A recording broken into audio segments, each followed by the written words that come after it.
Well,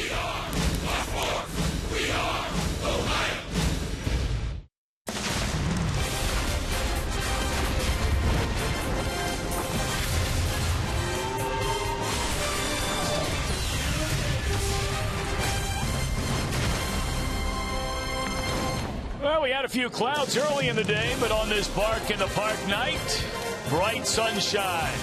And look at that smile. I mean, is that not your best buddy? They love you no matter what you did. How good, how bad, they love you. Welcome to Great American Ballpark. Game 2 of 3. The Dodgers and the Reds. And hi again, everybody, alongside the Cowboy, Jeff Brantley and Jim Day. I'm Tom Brenneman. Welcome, as always, to Reds Baseball. We started to talk about Brandon Phillips last night. One of those unique players. It doesn't matter where you bat him in a batting order. He doesn't talk about it. He doesn't complain about it. He doesn't politic for it. He just goes and does the best he can. He does, Tom. And you look at where he's batted in the lineup, and we've seen him in the #1 spot, leadoff spot in years past. All of these he's done this year. But to bat first or fourth, to me, that makes him a batting average chameleon. He gets on base when he's in the #1 spot. He hits the ball into the gaps and out of the ballpark when he has to drive in runs. I don't know that there's too many guys in anybody's lineup that can do that. Let's shift gears to the starting pitchers tonight. And a guy that you had an eye on a couple of years ago, I remember you and Chris Welsh both talking about David Holmberg after he came over in the deal from Arizona. Now, he was very good to start his first 3 times out. Why has he struggled recently? I think the biggest thing, Tom, is pitching in the strike zone. And his last start against the Dodgers had a difficult time commanding the strike zone. If he's going to be successful at this level, regardless of team, he's got to get the ball in the strike zone and change speeds, and the ball has to be down. He's not overpowering. He's got to add and subtract, change up, fastball, occasional curveball. What about his mound opponent tonight, Brett Anderson? Brett Anderson threw the ball pretty well against the Reds his last time out. He likes to cut that ball a little bit, especially in on the right-handers. If Anderson's throwing strikes, he can be awfully tough, and he likes to work fast. All right, when we come back, we'll check in with Jim Day. He'll tell us about the Dodgers playing here in Cincinnati. What is it about this club when they come to the postseason? We're back in a moment. You're watching Reds Baseball on Fox Sports Ohio.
USA Regional Tourism Network. Say close to CincinnatiUSA.com. By Chevy. Check out their award-winning lineup only at your Tri-State Chevy dealer. And by Skyline Chili. Feeling good? It's Skyline time. The Reds game tonight is going to be great. We stay dry, although we do have some clouds lingering throughout the evening. Temperatures will be falling out of the lower 70s and into the 60s. By the 7th inning, we should be around 68 degrees, 66 by the end of the game, and we'll still have partly cloudy skies overnight, gradually clearing toward tomorrow morning. Let's go Reds. I'm Jim Day on the field. There's an old adage in baseball that you win at home and you try for 500 on the road. Well, there are a few teams that are over 500 on the road, particularly here at Great American Ballpark. Only 5. These are all-time records here at Great American. The New York Mets, better than anyone. It's a 605 clip. And then it's the Los Angeles Dodgers, tonight's opponent, 25-18 all-time here at GABP.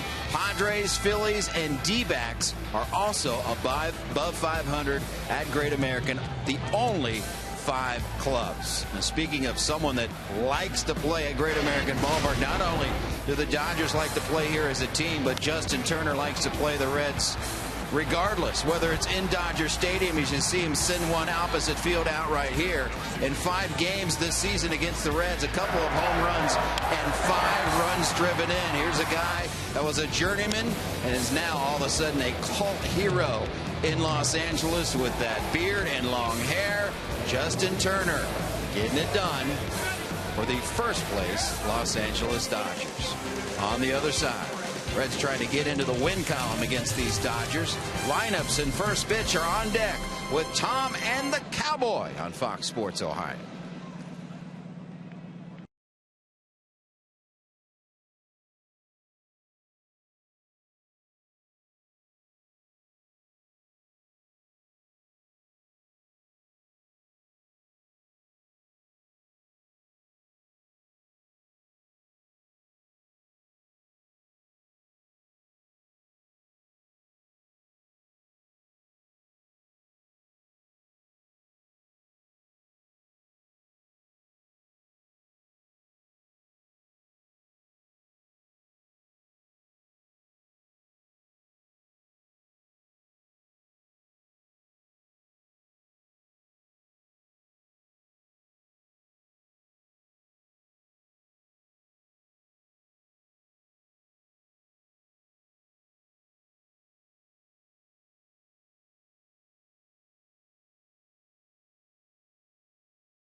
To have you with us for Reds baseball right here on Fox Sports Ohio. Dodgers in town. They picked up a game on both Arizona and the Giants in the NL West last night.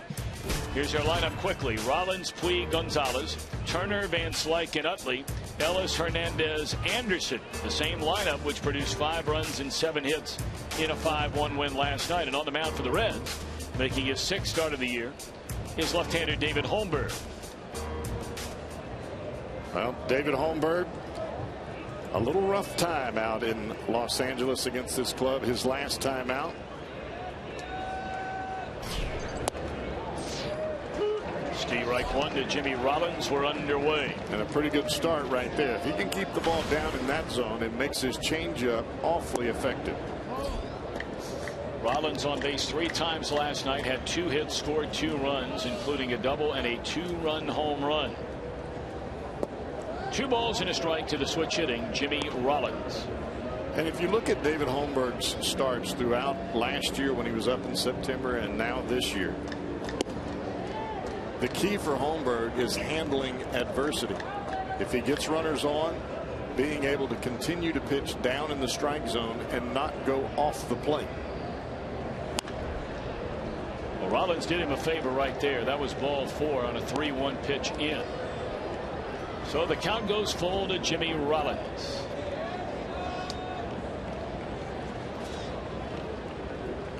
Payoff pitch in the air, and Holmberg will retire Rollins to start the ball game. DeJesus camps out underneath it, 1 away. Let's take a look at the Reds on defense.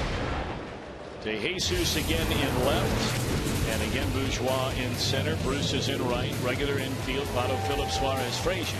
Holmberg working with Brian Pena behind the plate tonight. Yasiel Puig at 253, 10 home runs, 36 runs batted in. Puig 1 of 5 at an RBI double in the opening inning last night. Strike 1.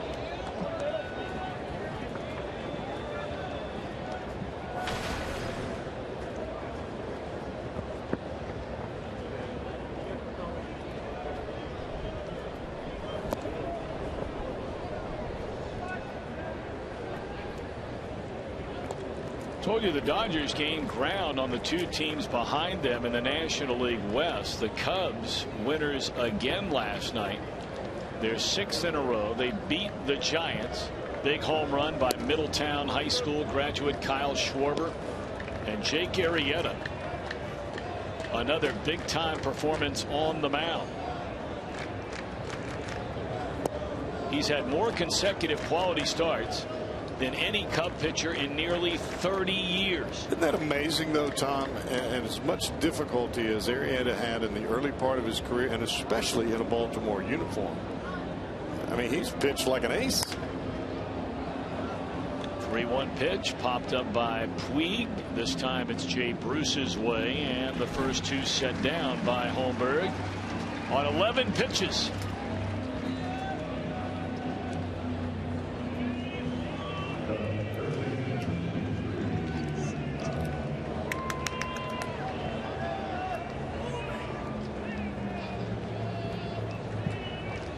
So now Adrian Gonzalez.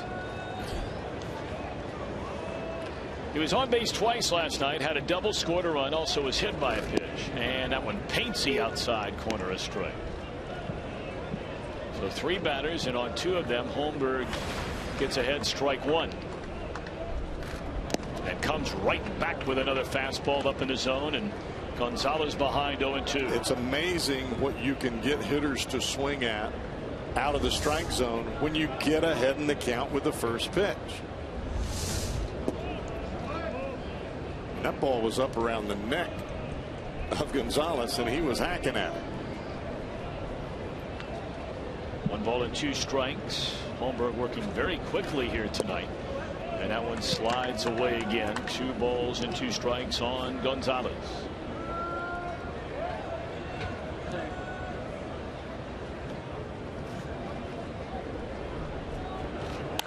And this ought to do it. A 1-2-3 inning. 16 pitches thrown by Holmberg in the opening inning. Reds are coming up in a scoreless game.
Is presented by Meyer. Bourgeois in center, Suarez a shortstop, Joey Votto at first. Again, Brandon in the cleanup spot. Todd Frazier bats fifth. Jay Bruce in right. A latter third of De Jesus Pena and Holmberg. Brent Anderson makes his 25th start. He has one complete game. Very good ERA, 3.52 on the year. 7 up, 8 down.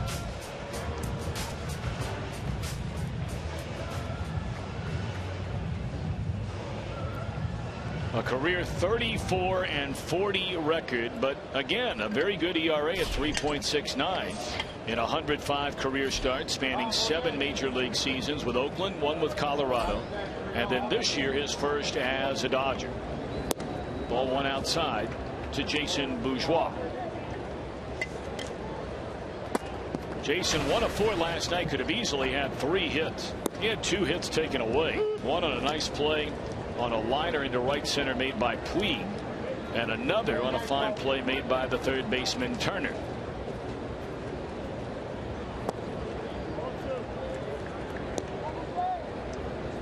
You mentioned what a quick worker Anderson is. He's going to clean off those spikes, but I mean, he gets that ball and he's on the rubber and ready to go. Anderson has not thrown over 112 innings in a year since 2010. He's at 140 plus. Bourgeois 100 down to Turner, and the Dodgers on defense looks this way. Presented by Ford. Again, Hernandez flanked by Van Slyke and Puig. Rollins and Utley all those years together in Philadelphia, now with the Dodgers. Turner and Gonzalez on the corners. Ellis and Anderson, the Dodger battery. Utley and Rollins have started 1,191 regular season games together. 1,191. It's the most games played by any active double play combinations, and the second most all time in most games started by a second base shortstop combo, behind only Lou Whitaker and Alan Trammell. They were together over 1,600 starts. Suarez pops up, and there are 2 away. Joey Votto never stops improving. Brought to you by Lowe's. Walk this way. Remember that former Aerosmith tune? Great tune. 11 games, including last night, where he's walked 3 times or more in a game. That's a Red single season record. And in the last 4 games, another Reds record. 11 walks. Walk this way.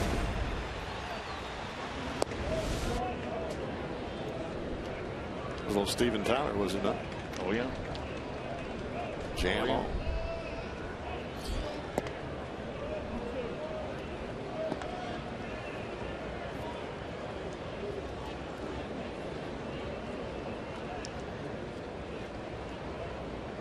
I mean, you showed me a picture of yourself back in your early days with the Giants. You look like you should have been playing with Aerosmith.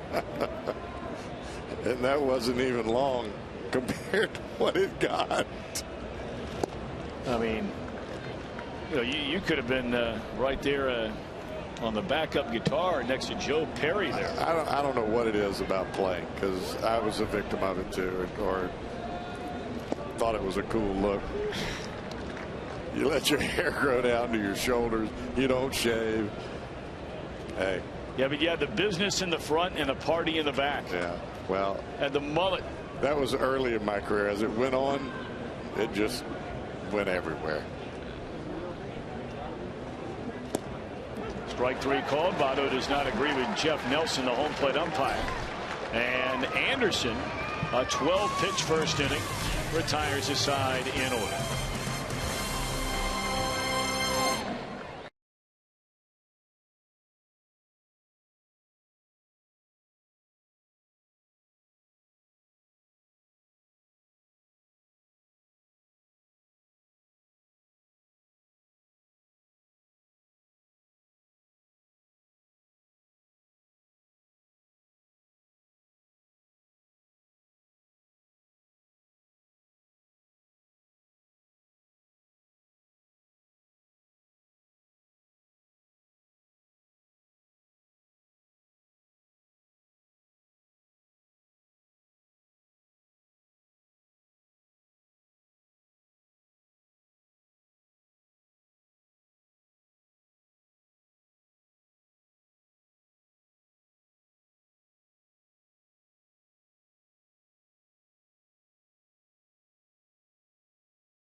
DavidHolmberg.com at bat, the #1 app for live baseball, StatCast, broadcast, live look-ins, highlights, at bat.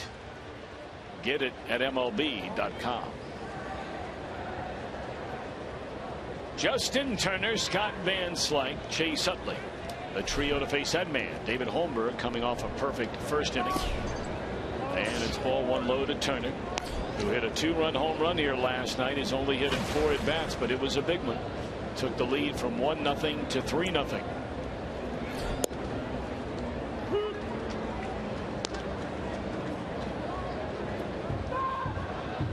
I tell you, I don't know what has gotten into those New York Mets, but every time you look up on the scoreboard in a game they are playing, they have already scored in the game.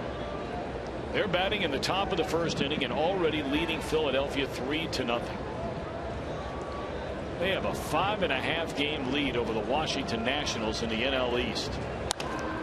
Found out a play, 2-2 on Turner. I think it's called attitude. They feel like when they wake up in the morning, before they even think about coming to the ballpark, they're thinking about how much they're going to win by that night's game or that afternoon's game. There's a line drive into center field, a base hit by Turner. First base runner for either team. And now it's Scott Van Slyke.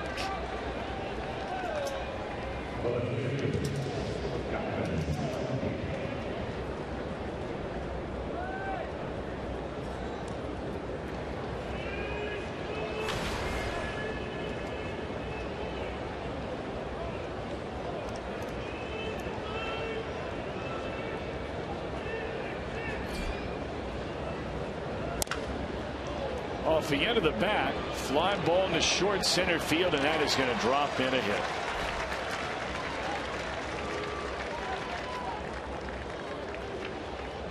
That's just bad luck for David Holmberg right there.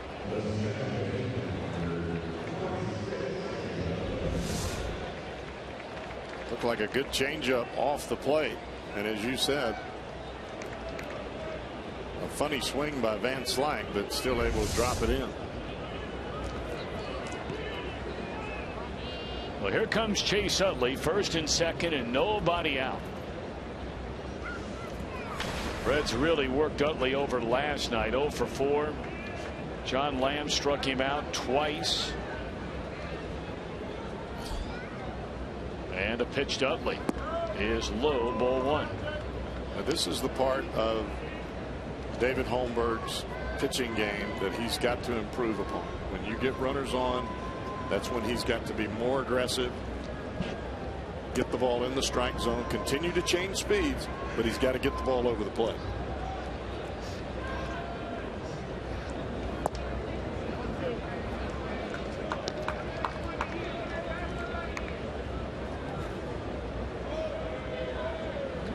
Only final from baseball early today. I'd say the Houston Astros are starting to make believers out of a lot of people if they hadn't already. They swept the Dodgers, then got on a plane and went to the Bronx in New York. And after losing the series opener, a game that was 0-0 in the 9th inning, they come back and just blast the Yankees the last 2 days. 6-2 the final today. Yes, good. Well, at least I talked to a couple of the Dodgers players, and they said, because I was asking, you know, what's the difference in Houston? I mean, we've seen them years ago where they were deader than a doornail, and they were the doormat. Tremendous energy, and they play the game as though they're going to win it, even if they're behind. Popped up. Infield fly rule in effect. 1 out in the inning. You know, this time of the year, especially August, after the hot month of July, it's hot in August. You're towards the end of the season. You're not quite into September where you run on adrenaline trying to get into the playoffs. It's all about expectation of that given day. And if you can make it, especially with your team all bonding together, well, you can be awfully dangerous. Now A.J. Ellis with runners at first and second and 1 out. Holmberg with work to do. And he delivers a strike.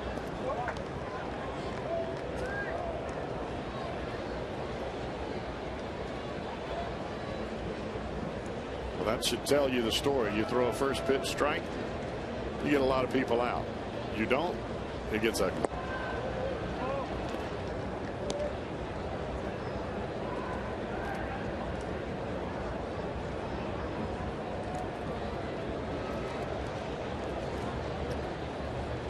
One ball and one strike on A.J. Ellis. And Holmberg to the plate. Good changeup right there. This pitch right here, he can use a double play. Ellis looking for that fastball, and the bottom just falls out of a changeup.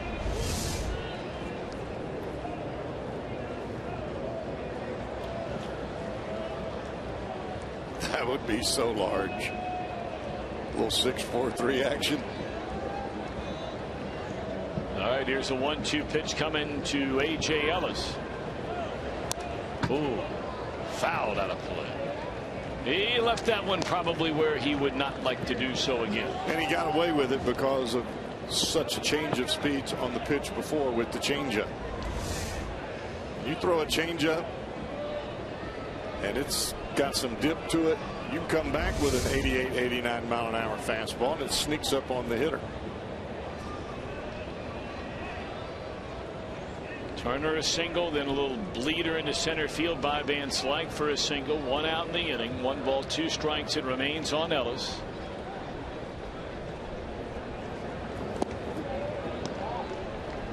It's part of the reason that it's so important to be able to throw a secondary pitch and for a starter a third pitch for a strike.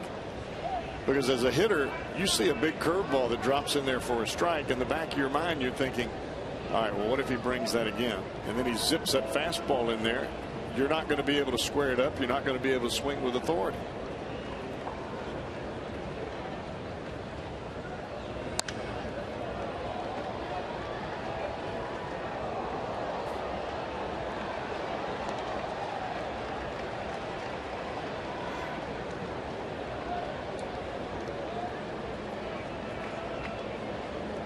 Ellis looks like right now he's trying to protect the plate. He fouled that fastball way off into the right side, trying to shoot the ball the other way.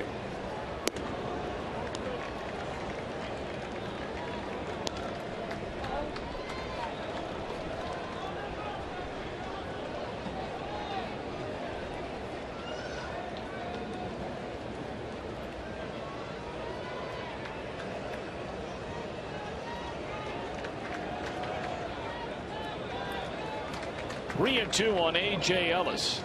See if the runners get started here. And Holmberg wondering the same thing. Turner dancing around a bit out there at second base.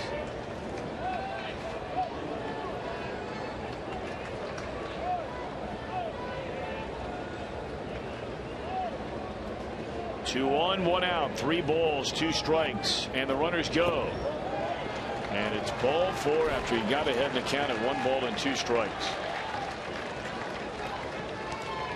A lot of times for a pitcher, unless you're just tremendously overpowering, the first 2 pitches or first 2 strikes that you throw, you've got to be thinking, all right, I'm going to get right in on his hands, make him hit a weak ground ball, or I'm going to get off the end of the bat and have weak contact.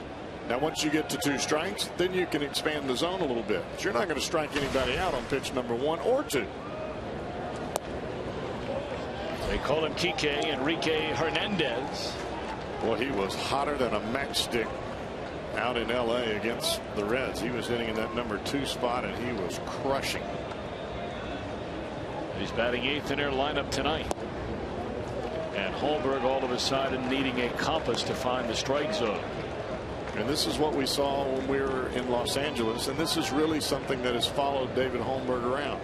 Runners get on base, he pitches outside of the strike zone. You cannot do that.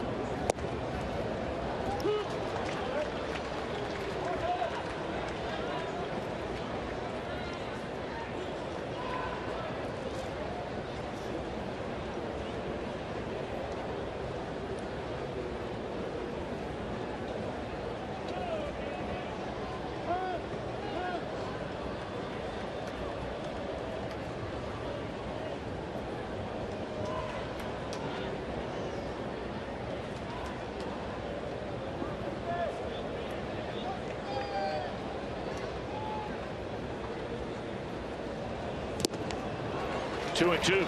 Atta baby. Cut that ball in on the previous pitch. Goes away with a fastball there. Not exactly where Brian Pena wanted that pitch, but it worked. Dodgers have the bases loaded, 1 out, batting here in the 2nd inning, and the break-even pitch is a base hit in the right field. Turner scores. They're going to hold up Van Slyke. They're still loaded, and it's 1-0 Dodgers here in the 2nd inning.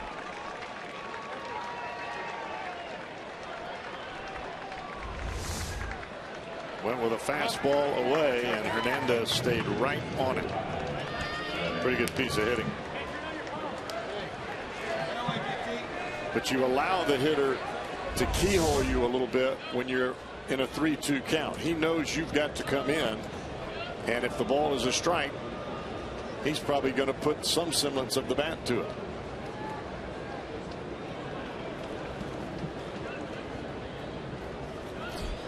Now the pitcher Anderson, he only has 2 hits and 34 at bats, but he's made the most of those 2 hits. He has a double and 3 runs batted in. Left-handed pitcher, left-handed batter.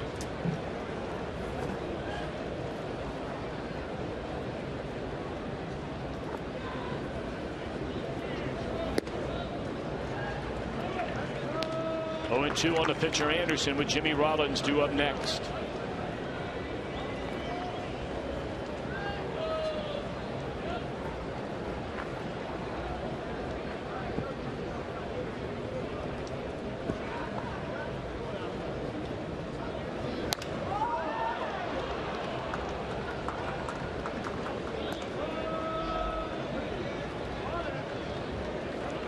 Holmberg only needed 16 pitches to get through the 1st inning. He's knocking on the door of a 30-pitch inning at least here in the 2nd.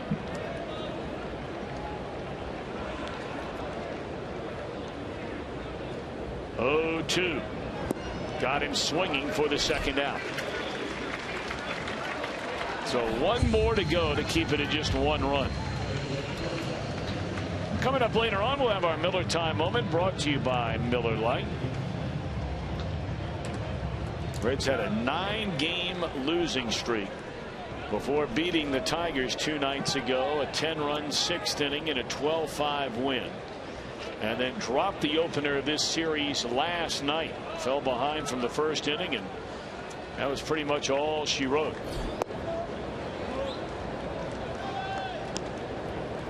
And during this stretch, the starting pitching outside of Raisel Iglesias, and that's not every start. There have been some good starts from time to time, but they have been few and far between. And the bullpen has just been asked to get out so many batters over the last 12-14 days. Lamb survived, just getting through 5 last night. Sampson 4 the day before that. Of course, Iglesias got beat despite turning in the best effort in quite some time by a starter when he punched out 13 Arizona Diamondbacks. But the Reds did not score a run behind him. That was in the shutout loss Sunday, 4-0.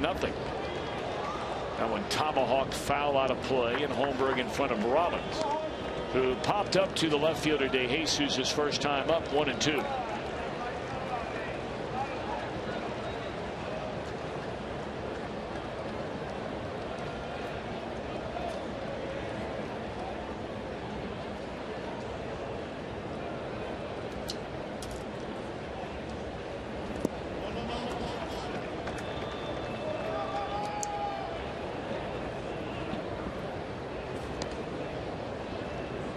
Holmberg just turned 24 a couple of weeks ago.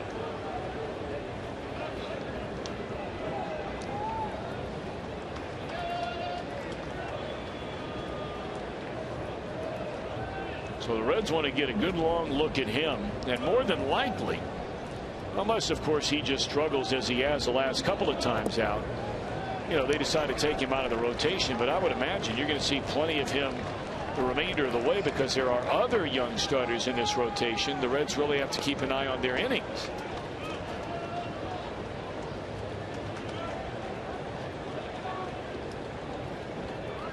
Well, he was ahead once again of Jimmy Rollins at 1-2. Now it's gone to 3-2. You can make an argument the biggest at bat in the inning was the walk to A.J. Ellis. He had him 1-2 with first and second and one out in the inning, and he walked him to load him up. That ball is killed, but foul.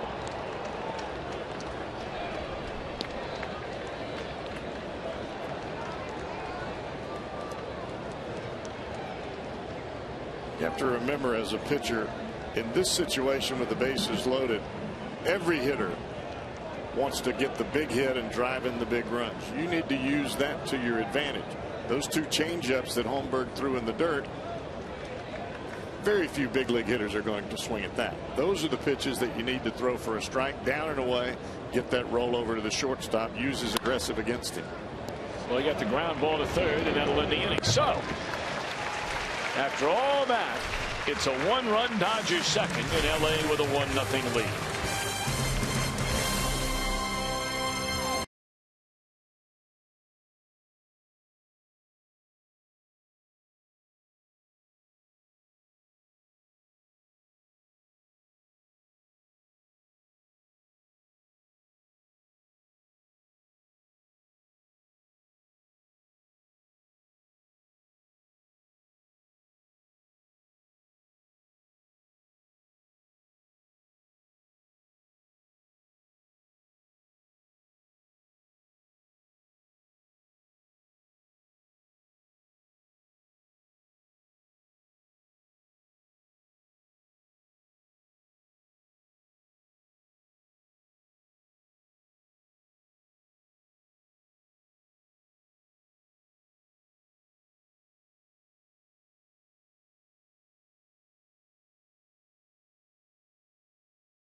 Nothing. Well, the Dodgers are looking for someone to really step up and become a bona fide stud, or at least somebody with some consistency behind that dynamic duo of Greinke and Kershaw. Look at those numbers from those two guys combined. Almost 350 innings and 9 losses. ERA under 2. Right now, the guy that's pitched the best is on the mound for the Dodgers. In the third spot, that is. By far.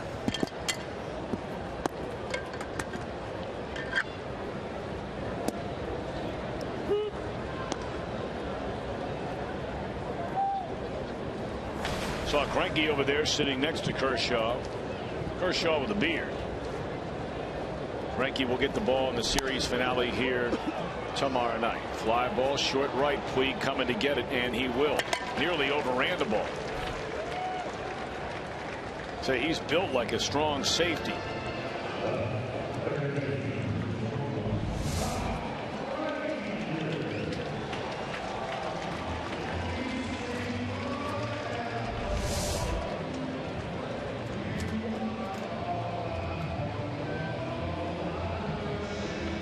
It's all fine and good as long as you catch it.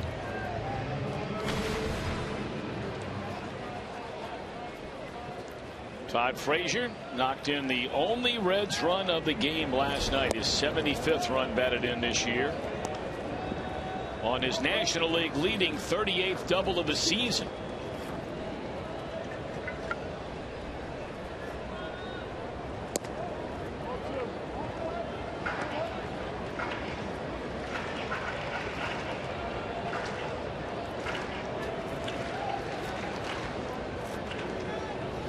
Frazier's next home run will be his 30th of the year.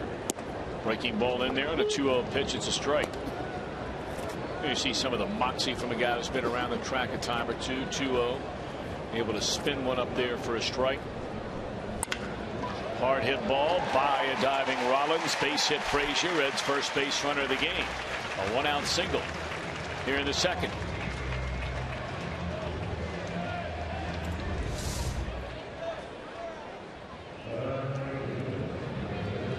Like he tried to cut that one in and he left it out over the plate. The pitch was still down, but Frazier got the bat hit to it. Jay Bruce 0 for 4 last night, struck out twice, including once with the bases loaded in the 8th inning. He had a number of trips, 3 of his 4 at bats in the game last night to do some damage, and couldn't get it done. Strike one. And they just continue to dare Jay Bruce to think about hitting the ball the other way and staying on the ball to hit it the other way. Now they're coming in this time and broke his back. Bruce able to dump it into left center, a hit.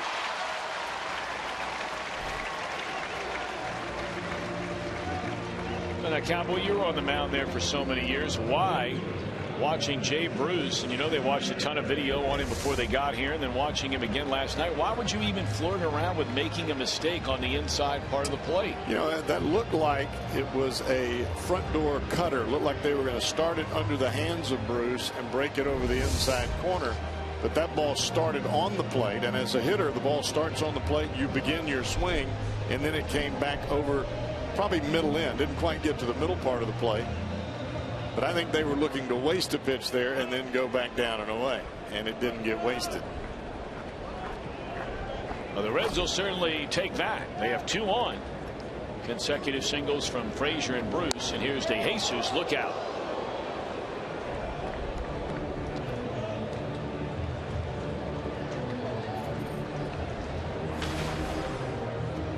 But thankfully, no one hit on that missile right above the Reds dugout. Yvonne had a real nice game last night at the plate. Walked his first time up, had a double to left in the 5th, a single to left in the 7th, then hit the ball very hard at Puig in the 9th.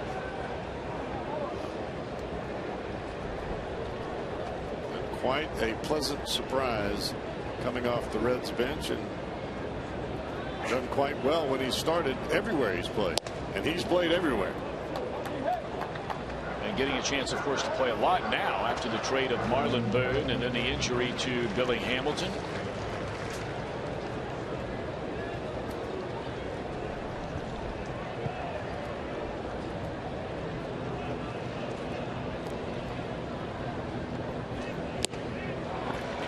On swinging DeJesus for the 2nd out, and here comes Brian Pena. Second strikeout of the night for Brett Anderson.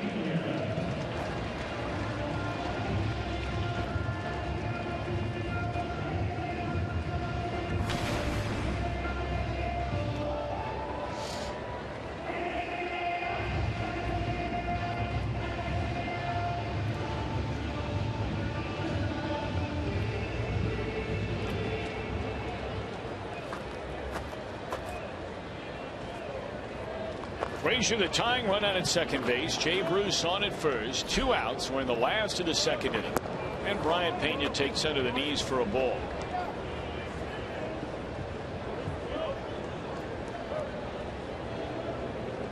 Anderson has been especially good outside of Dodger Stadium so far this year. Runner takes off for 3rd. And Frazier thrown out at 3rd to end the inning.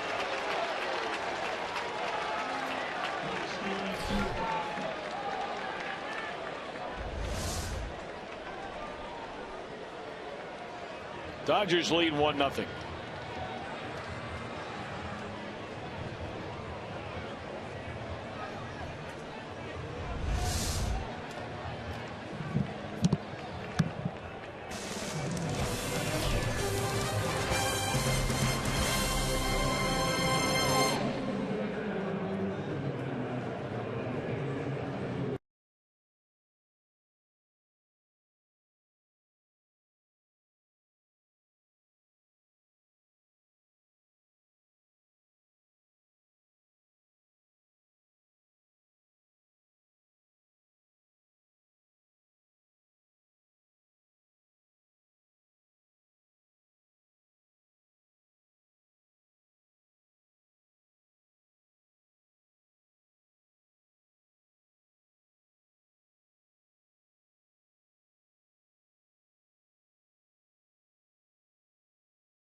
Dead night. See your Red Lakes take on the Brewers. Plus, don't miss a post-game fireworks Friday show featuring a Grateful Dead soundtrack. It's presented by the Cincinnati Arts and Technology Center. Tickets, call 513-381-REDS. Visit select Kroger locations or reds.com/tickets.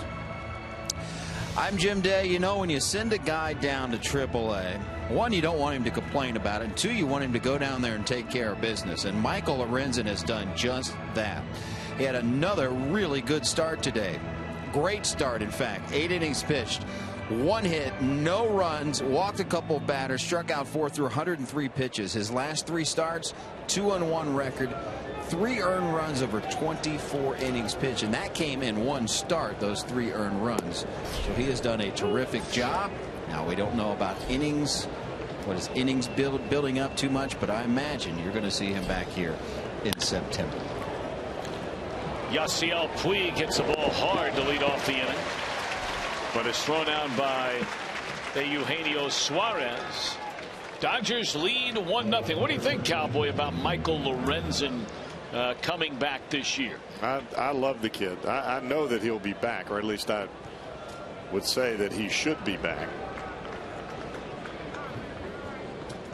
And you'd like to get him another start or 2, if nothing else, from a confidence perspective.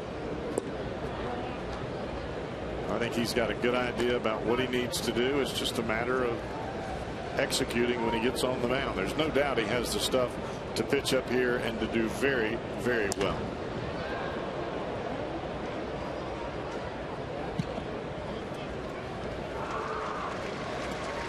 Two away in the inning on the fly ball to right field off the bat of Adrian Gonzalez. I think the thing that gets lost the most with Michael Lorenzen is he came to this organization with high expectations from a pitching standpoint, but the kid has not pitched that much throughout his lifetime. It's not like he started when he was 10 years old pitching. He was a center fielder and a great hitter that just happened to come in and pitch the last inning. Well, normally if you're pitching the last inning and you have an arm like Lorenzen's that you can throw 97 or 98, he's just rearing back and letting it fly. He never really got to understand what it was like to pitch when you're tired, to throw a changeup here, a curveball there. He was just flat blowing college hitters away. So he's still in a developmental process and still being able to pitch up here.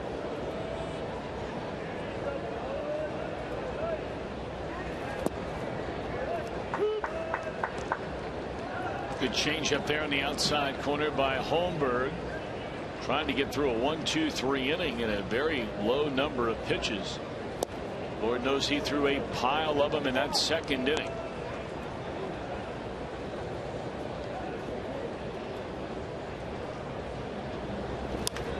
And he's going to do it. This will be a 9-pitch inning. Oh boy. Billy. Maybe that's a problem. Billy was calling the ball, and there is no Billy out there.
College football returns to Fox and Fox Sports 1. It starts, in fact, on a Thursday night.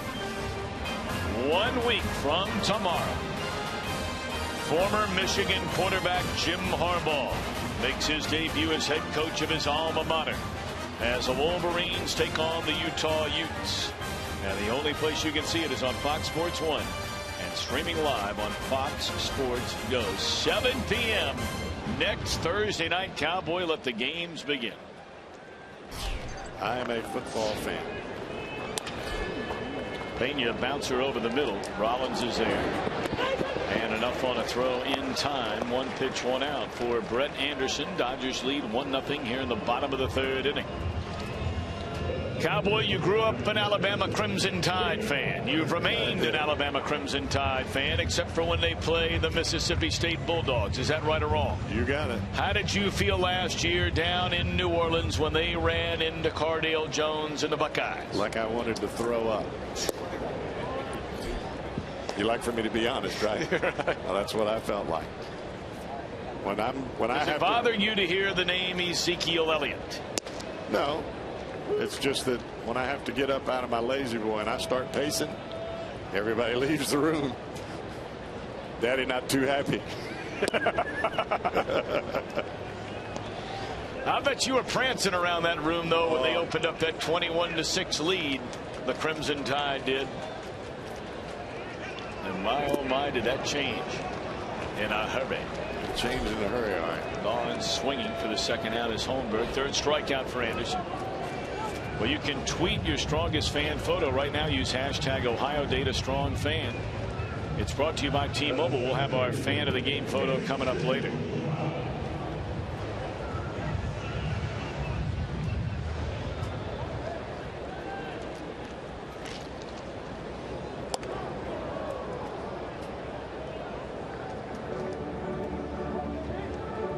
So, correct me if I'm wrong. Alabama and Mississippi State are both in the Western Division of the Southeastern Conference. Is that right? Yes, toughest division in college. Oh, there's no doubt. So last year, your alma mater had a heck of a year now. I mean, one of their best seasons in a long time. They played deep into the year undefeated. They were ranked in the top 5 in the country. So was Ole Miss. Oh, yeah. So are you still pulling for Alabama to win all their games except against Mississippi State? I can't help it. Okay. I mean, That's understandable. I grew up going to Alabama football games. Even though I'm a Mississippi State grad, I love Mississippi State. I pull for them every single ball game. But there's something inside of me that you can't erase that from your childhood. But let me ask you this. Okay. Your alma mater was having a great year. They got a good coach here, Dan Mullen. I mean, this guy's done a nice job. Tremendous coach. All right, so now if it comes down to the last game, they call it the Iron Bowl, right? That is correct. If it comes down to the last game and Alabama's playing Auburn, and if Auburn wins the game, Mississippi State goes to the SEC championship, who are you pulling for? We'll revisit that.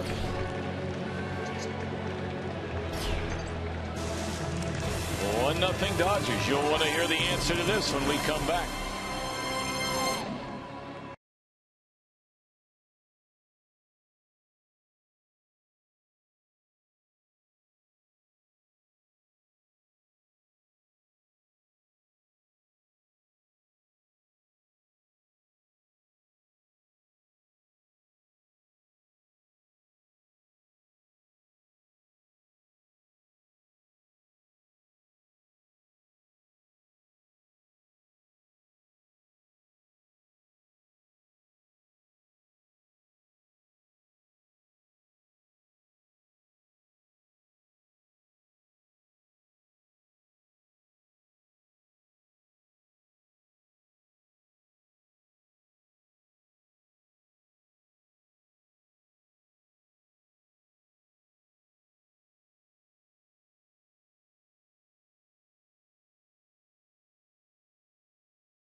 Ballpark before tomorrow. Take advantage of 50% off select All-Star merchandise if you're coming to the game tomorrow. The same deal is available at any of the merchandise stores throughout the ballpark. So tomorrow's your day. Bark in a Park night. Boy, do we see there's some beautiful pups out here.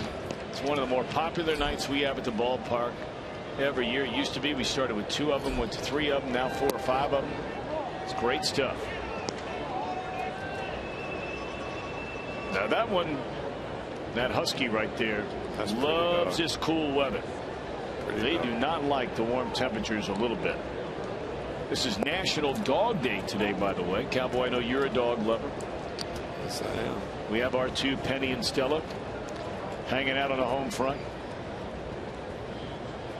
It's always a little one making all the noise. Look at me. Look at me. I said, look at me.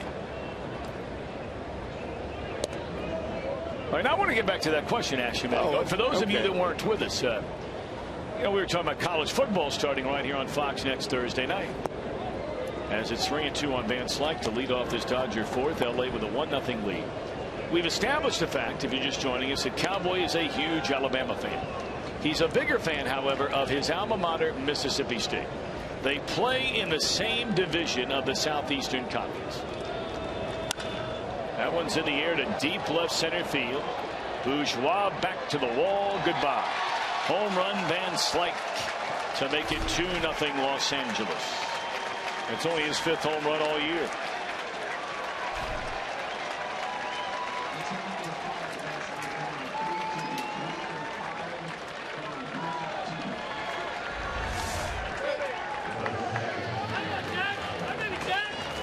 You're looking fastball, and when it's where that ball was, there's a lot of big leaguers hit that one. Holmberg did not even turn around to watch it. He knew when it left the bat it was trouble. Ball went away to chase something. Okay, and I posed the question knowing that if you're an Alabama fan, you don't like Auburn at all. But hypothetically speaking, if Alabama was playing Auburn and they played the last game of the year every year, and Auburn had to win the game to send Mississippi State into the Southeastern Conference championship game, which generally means you play in that game. If you win that game, you've got a good chance to be playing for a national championship, right? Or at least now in the college football playoff. You're right. And I asked you, who would you root for in that game? Okay, now there is no team that I dislike more than Auburn. That's just how I grew up. From the day that I could watch TV and throw a football, Auburn was dirt, period. So my question is, if they tied, could Mississippi State still go? No. No, they cannot. It has to be an outright win. They call them the War Eagles, right? Well, what I would do, I don't call them that, but what I would do is I would turn the TV off. I couldn't be able to watch the game and hope that Mississippi State got to the SEC championship. That's what very nice way of saying it. Because I couldn't watch it. And you can't even say it. You can't even say the words. I can say the word roll tide. No. And I can say go Dogs. Say the words. I would hope that Auburn won the game. No, I can't say that. No, I figured that out. That ain't happening. Look, I grew up with my dad having a huge painting of Bear Bryant over his chair in our den. The only person that made it to that wall was me when I got to the big leagues. Not when I got a scholarship, not when I was an All-American. When I got to the big leagues, then Bear Bryant got taken down and the sun got put up on the wall. That was it. So there you go.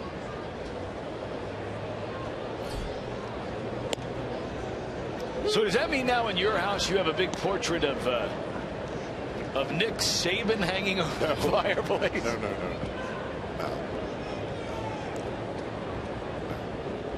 I'm I don't do that. 0-1 on A.J. Ellis after a walk to Chase Utley. This is not a good start to this fourth inning for Holmberg. Gave up the home run. That's going to happen.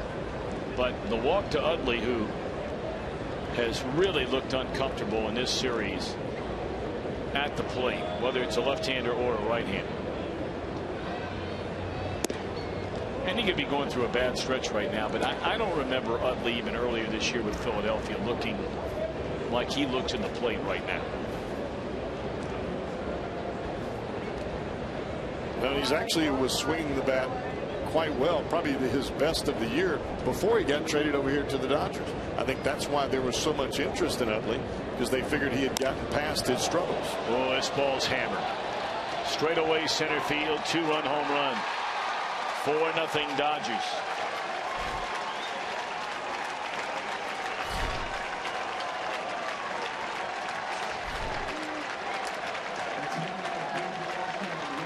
Van Slyke had 4 home runs all year. Ellis had 3 home runs all year. Tack on 1 to each. Same pitch, 87 miles an hour. Center cut. And it's not the velocity of the pitch, it's where these pitches are. They are mid-thigh, they're out over the plate, and in the big leagues, that's what happens to those pitches, especially when you don't pitch inside. This happened in Los Angeles in the second inning. They had 2 home runs in that ball game, and then another in the third.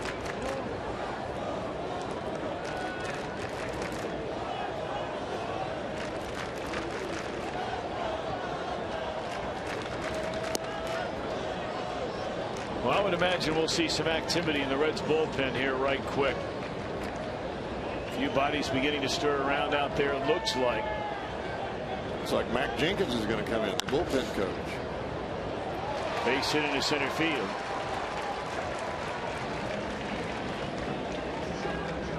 This is the bottom pad of the batting order here. 2-run home run by Ellis, now a single. Talked about the Dodgers. This is a home run hitting group. First in the National League so far this year. Now Jeff Pico will come out to visit as Pedro Villarreal begins to crank it up in the Reds bullpen. You know, we've been talking about all the changes that the Reds might be making for various reasons in their rotation. They might have to start thinking about making some changes in that bullpen, because these guys are going to get run in the ground. I mean, it's every night you're finding a hard time getting it started through 4 or 5 innings. Well, you've got 4 more days to weather the storm. Then you can bring some guys to the big leagues to kind of alleviate a little pressure in the bullpen. But the best way to alleviate pressure in the bullpen is get somebody that can pitch 6 innings. And we're having a tough time with that simply because this is all rookie starters. Yeah. Everybody is learning on the fly. Pena trying to dig the runner over at first base, Hernandez, and Kike laughing a little bit about that. Said I might have been born at last night, but not last night. Anderson looking to give himself up with a bunt. Nobody out. 4 in a row have reached base here in the inning, and that one thrown over his head. And now Holmberg is just trying to hope the ball up there instead of being aggressive to a spot. When you've got a pitcher in there trying to bunt and you almost hit him in the mouth.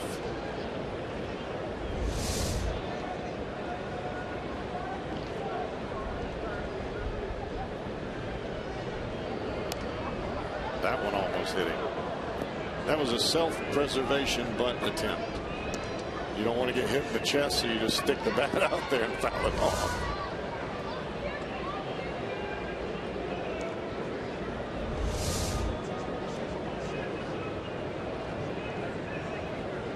Yeah, you talk a lot about in your pitchers meetings about making a pitch with conviction. You talk about it when you're in the bullpen, your preparation for the ball game. When you start to get hit a little bit, that takes a little conviction out of it. That's why this game up here is so much in your head, because you have to refocus, forget about what just happened, and concentrate on the mitt and make a pitch with conviction. Now 3 balls and a strike to Anderson. You know, every manager in baseball, good teams, bad teams, they can come under, scrutiny. And that certainly has been the story for Brian Price and the Reds. They're now 20 games under 500. That one bunted right at Frazier for the first out of the inning. But, I brought it up from time to time, but I just can't help myself from thinking as you look down there at Brian Price. And you think when he was named the manager of this team a year and a half ago, his starting rotation was Johnny Cueto, Matt Latos, Homer Bailey, Mike Leake, and Alfredo Simon. That's a pretty good 5 right there. I don't think they've missed many starts, if any. Now, of course, Bailey out for the year after surgery. Leake, Cueto, Latos, Simon, all traded. But in order to revamp your rotation, you're going to have some nights like sure. You're going to have some bumps in the road.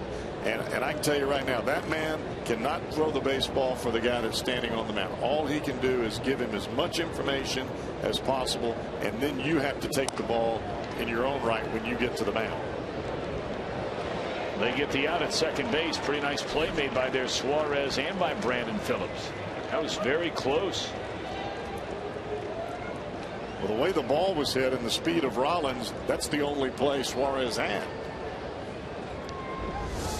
Very slow roller, and Jimmy Rollins got out of the box in a hurry.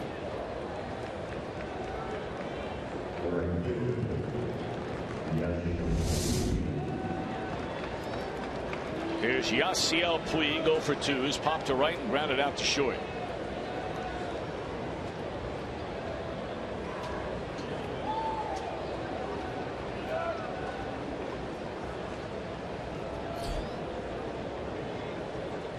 I brought up with you how you were feeling about Alabama that night against Ohio State in the national playoff semifinal, and I heard from Paul Keels, the voice of the Buckeyes in both football and basketball, up in Columbus, Ohio tonight.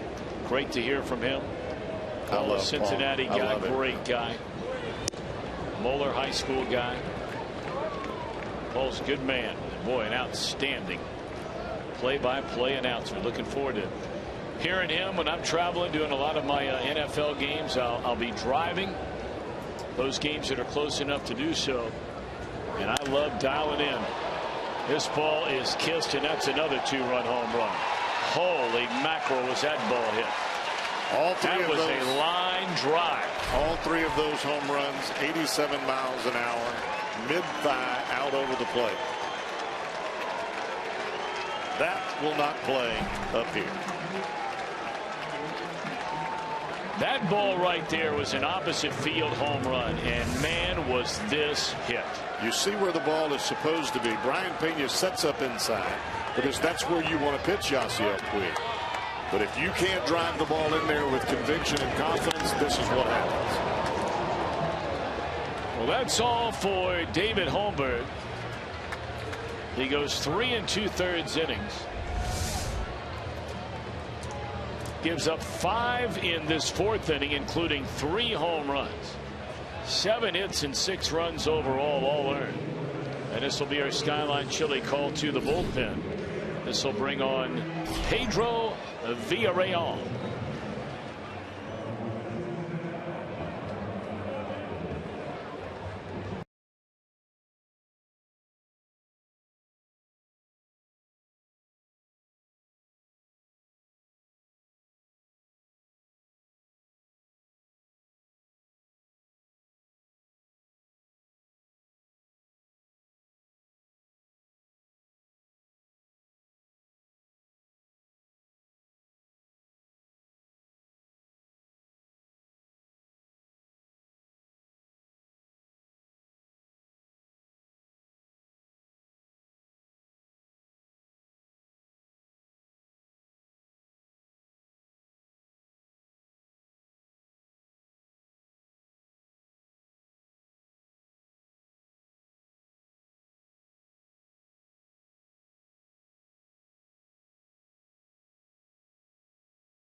authority of the Cincinnati Reds and may not be reproduced or retransmitted in any form. And the accounts and descriptions of this game may not be disseminated without the express written consent of the Cincinnati Reds.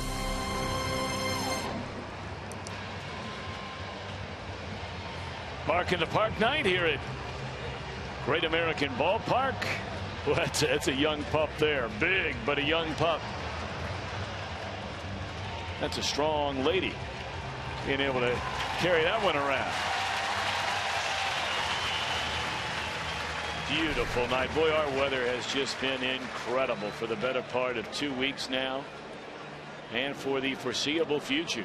Our highs every day in the mid-70s. And they're doing something. Umpire coming out, Jeff Nelson. They're making Pedro Villarreal tie up the strings. There's a rule now in baseball. You can't have the strings flying all over the place. A lot of pitchers like to do that just because of the way that it feels on the glove or the way that they believe that it looks. Can't do that anymore. You've got to have them tied down. Well, a rough outing tonight for Mr. Holmberg. Yes, it was. And a lot of those pitches out over the plate, as I said earlier. But you know, you look back to the first inning and he came out of the gate down low in the strike zone, very aggressive with his pitches. You move to the second inning, they got 2 hits in a row to start the inning, Turner and Van Slyke, and from that point on he was never the same guy. You have to learn to be able to pitch with adversity.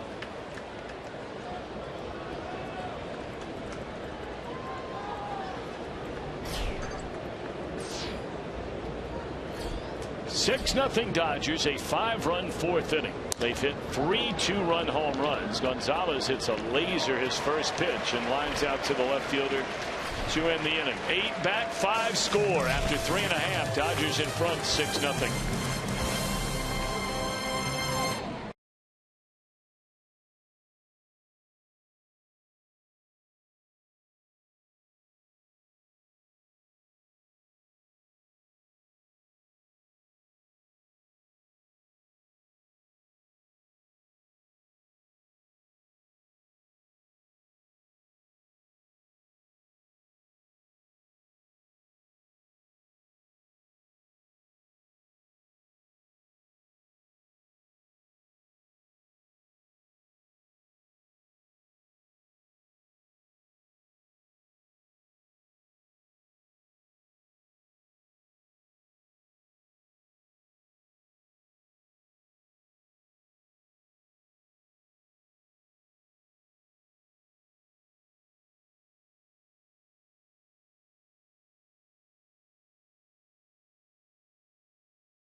Saturday, September the 12th, all fans in attendance, every one of them, will receive a Pete Rose Stars of the Queen City bobblehead presented by Queen City Sausage. Tickets are going quickly. Buy yours, 381-REDS, or log on to Reds.com/tickets. You ever had one of those Queen City sausages? Have I? Oh, yeah. I love those things. They are good. They are really good. You know, when I first started coming back to Cincinnati a lot, I wasn't really sure what a brat was. I'm just being honest. Crush those. They are so good. Oh my gosh. Now, we've documented many times in the past about the Cowboy Cup, as it's 2-1 on Eugenio Suarez. And we touched on it last night, where you put 8 scoops of ice cream in the Cowboy Cup. Yeah. It's a large malt cup. It's the big shake cup. Yeah. And you devour all 8 at one sitting. That is true. You got to get that long spoon though to get to the bottom. 3-1 on Suarez. Now there's ball 4 to start the inning. Is it even conceivable that as we turn the page to Queen City sausage, that you could knock down how many of those at perhaps one sitting? No, it's different. Different food is different in how you consume it. Like for ice cream, I mean, I could just sit there and just eat it. And when I'm eating ribs, just have at it. Yeah, barbecue chicken, same deal. Ball 1 to Joey Votto. And even a steak for that matter. But for me, and maybe it's in your mind, you know, I mean, because a hot dog it's in the bun, right, and you eat it, or a brat, or however you decide to take it. Well, if it was like a big, huge hot dog or a big, huge brat, well, then in my mind, I'd say I'm going to eat all of that. But when they're just the size of the bun, you know, it's kind of like when you go to Skyline. Okay, well, I'm not going to eat 16, but I think that I could. You know? Oh, yeah. Of course, Jim Day knows all about that. Bounces all over town, eating chili morning, noon, and night. Breaking ball to Votto on the outside corner, a strike.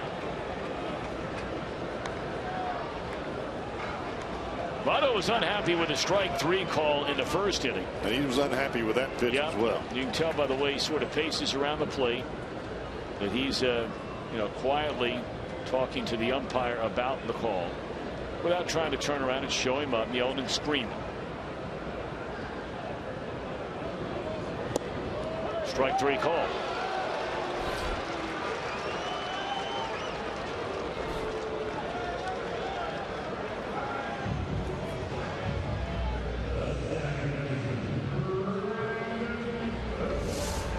This looked like a pretty good pitch here.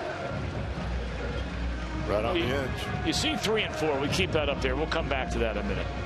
Now again, Fox tracks. You know, I mean, is number 4 there? Did it catch the inside corner? 3 over there? Well, I think what you have to look at is the umpire that's behind the plate. Jeff Nelson has always been a broader strike calling umpire, a pitcher's umpire, if you will. Now there are some others that go the other way. That same pitch is a ball all night, every night.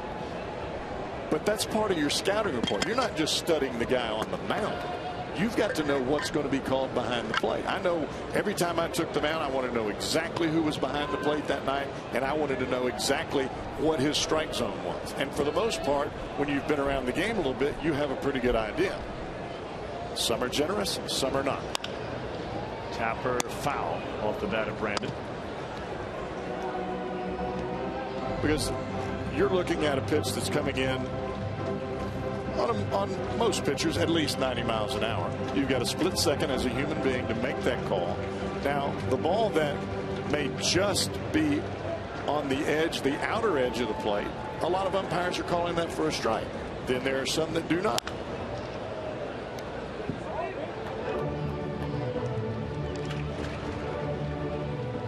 But you should know, as you step into the box or as you take the mound, this guy is a hitter's umpire or a pitcher's umpire.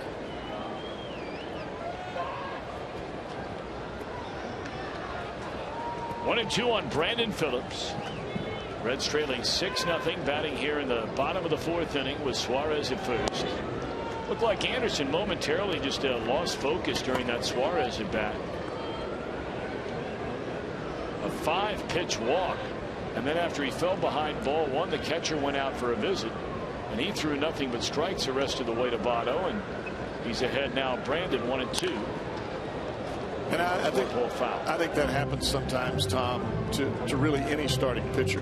When you're used to working quick, and Anderson likes to work quick, you're sitting in the dugout watching your team hit 3 home runs and get 5 runs.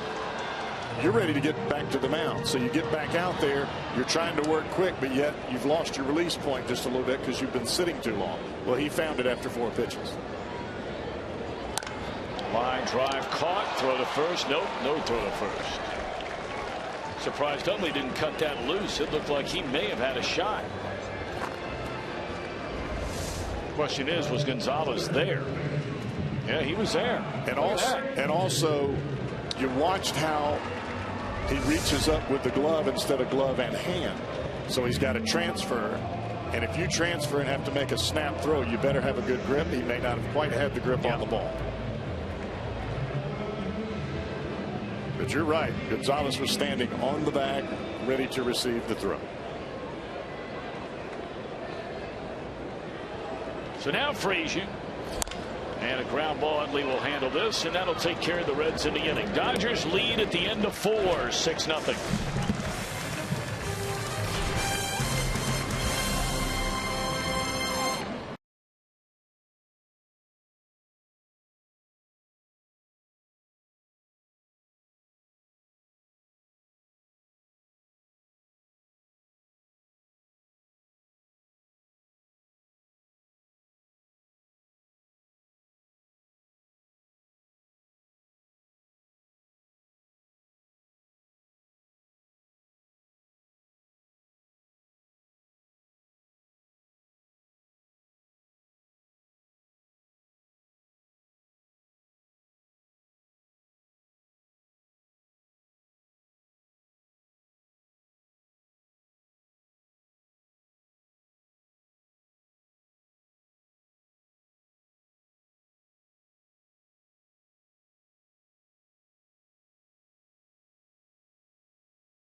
Take on DC United at 7 p.m. Eastern on Fox Sports 1. It is sponsored by Audi. I'm Jim Day. There have been a lot of questions about Homer Bailey, of when perhaps next year he might return. Had a long conversation with Homer, and he says he's ahead of schedule. And he figures that in his mind, he'll have 2 bullpen sessions in the bank before he goes to spring training. And he says once he gets on that mound, that progression will be slower. But he puts it that he will be on the active roster no later than May 15th, if not sooner. Now we'll see what happens, because obviously there's a lot of work ahead of him after Tommy John surgery. But a lot of people think if he's ahead of schedule, could he be in April? He does not foresee an April return. But by May 15th, he says if I'm not back by May 15th, then something is wrong. Well, stay tuned.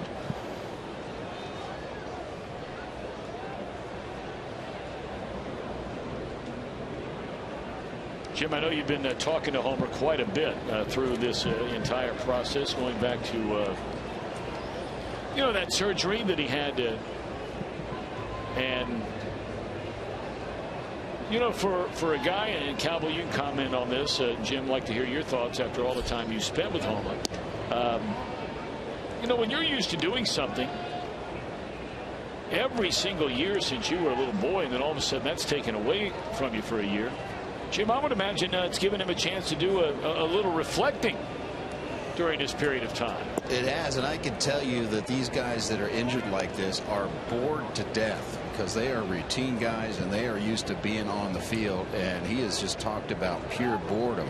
Now, the one good thing is the only thing that he is limited to do right now is he cannot throw a baseball. He can do other things. He likes to go bow hunting. He can do that.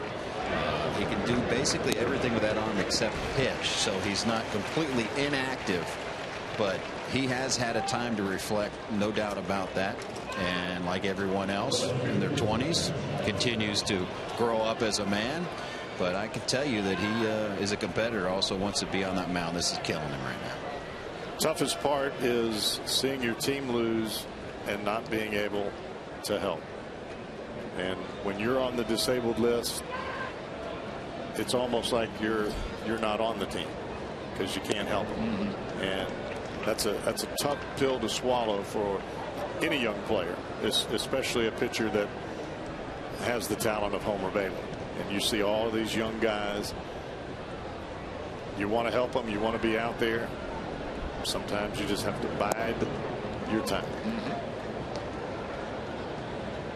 6 runs, 7 hits for the Dodgers. No runs and 2 hits for the Reds. Van Slyke was the guy who started the home run barrage in the 4th. He had a leadoff home run to left center field, right out by the Reds bullpen. The next batter, Utley, walked, then Ellis homered to straightaway center.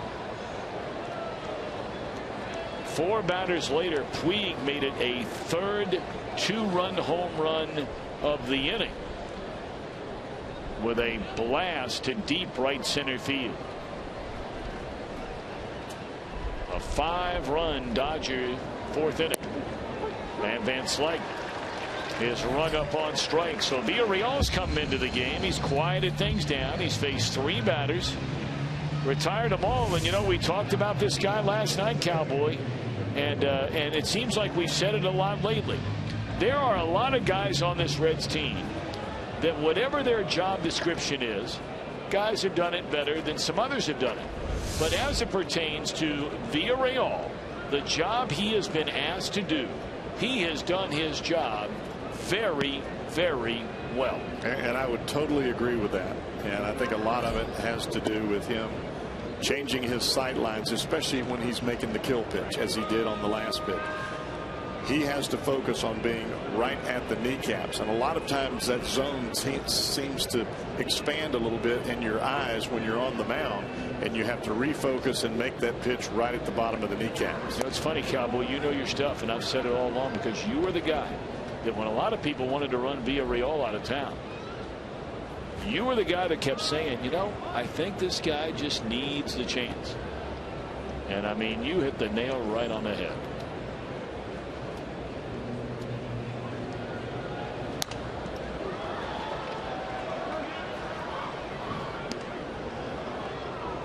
You pitch up, you get hit. You pitch down, you get outs. And he's getting outs. He's getting outs. He's pitching down in the zone. Now, if he leaves the ball up, those are the times you see the gaps in the outfielder's back of the jersey. But you know, you got to feel good for the guy. I mean, you can tell he cares. And you know, he was on that constant path, up and down here to Louisville. Well, he was at a point for a little bit there where you were wondering if he was ever going to get back, kind of in that Curtis Park situation, where every time he came up, things were really going south, and he wasn't able to have any consistency at all. He's changed that a little bit, and he's done very well in the role that the Reds have him in right now. That one may have grazed the jersey of Utley, a fastball trying to come inside on him. So it's the first batter that's reached against Pedro. A 2-out base runner is Utley. That did get the jersey. Yeah.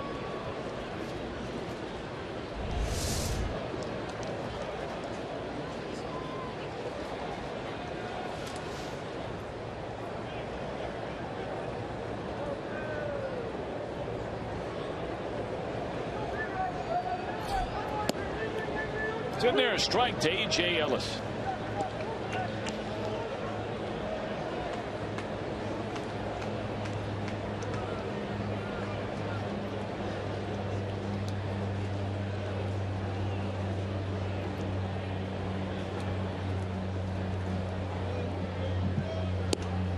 That sails away. 1 ball and 1 strike.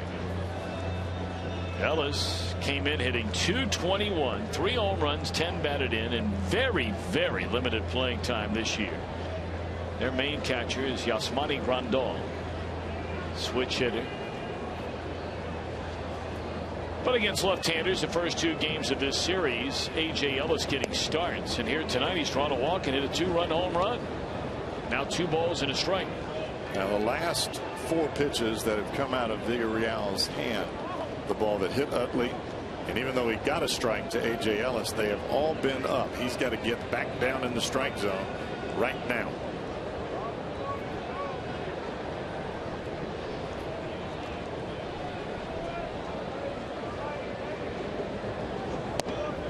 That was up at the bell to strike.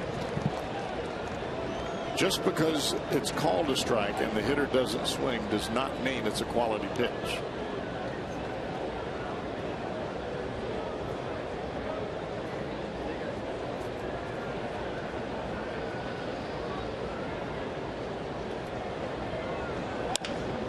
Slow roll to short. This will take care of the inning. Really good work by Villarreal. Reds are coming up, down big.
Friday, September the 4th. You can buy your ticket package today and guarantee your very own Reds-themed dancing bear figurine. We'll have the big fireworks show featuring a Grateful Dead soundtrack. A limited number of tickets still available. Come on down to the ballpark. Grateful Dead night. That's a night you got to save when the Giants are in town. Oh, yeah. But it'll be the Brewers in town. Well, Brett Anderson cruising right along. I mean, he has been in total control of this game. He allowed a couple of singles in the second inning to Frazier and Bruce, but then he got a big strikeout of De Jesus. Frazier tried to steal third, was thrown out to end the inning. And outside of a walk in the 4th inning, it has just been, I mean, not even hard hit balls. Frazier's by far was the hardest hit. Bruce's was a little broken bat flare in the left center field. I think a big key to watch with a guy like Anderson, and really with any starter that has some success, you see A.J. Ellis put the mitt down. How many times does A.J. Ellis have to raise the mitt to catch the baseball, and how many times does he keep it right around the area that he sets up? If you've got your catcher raising his mitt a lot of times, well, you're going to see the back of the outfielder's jerseys because they got to go get it. Strike one to Ivan De Jesus Jr.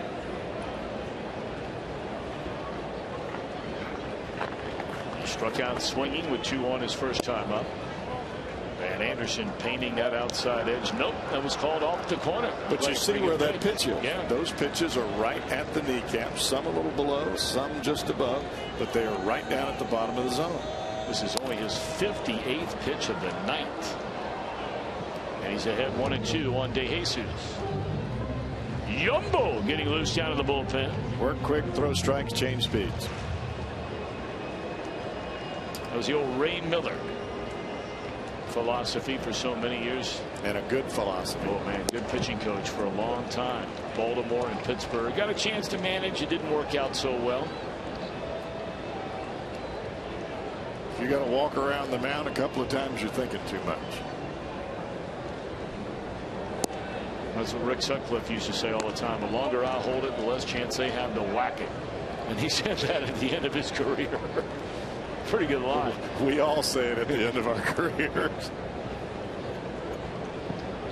3-2 pitch.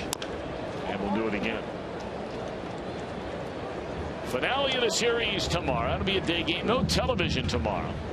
And after the game, the Reds will jump on the Big Bird and make their way to Wisconsin. Brewers and the Reds. Raisel Iglesias gets the ball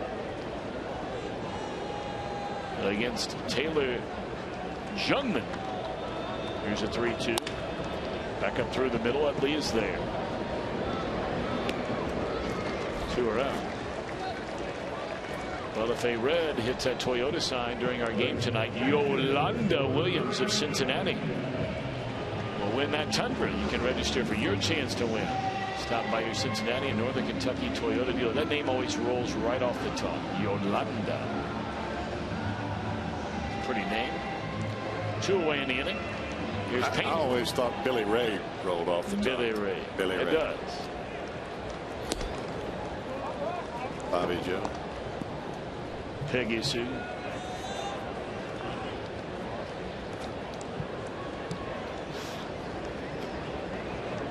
How do you do?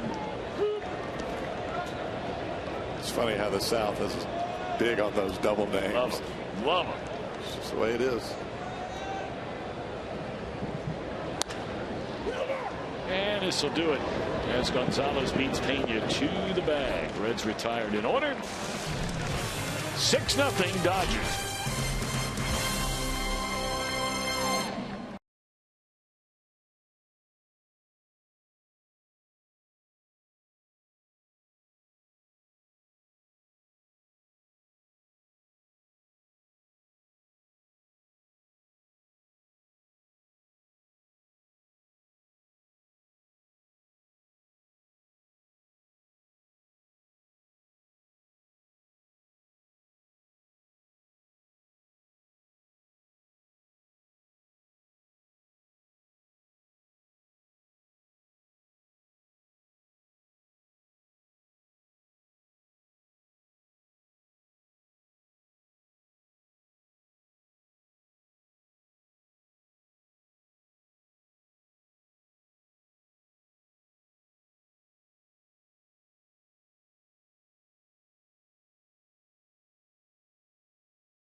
Been getting is, what do they do with the baseballs that they throw aside?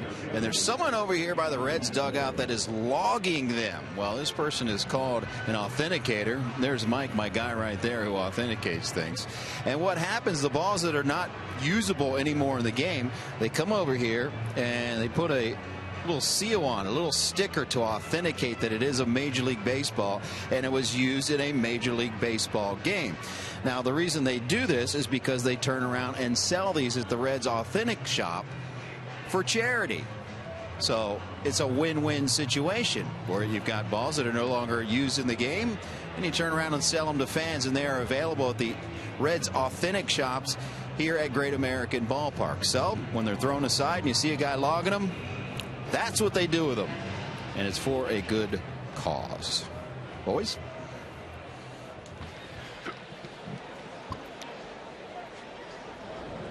That's interesting stuff there, Jim Day. Thank you very much.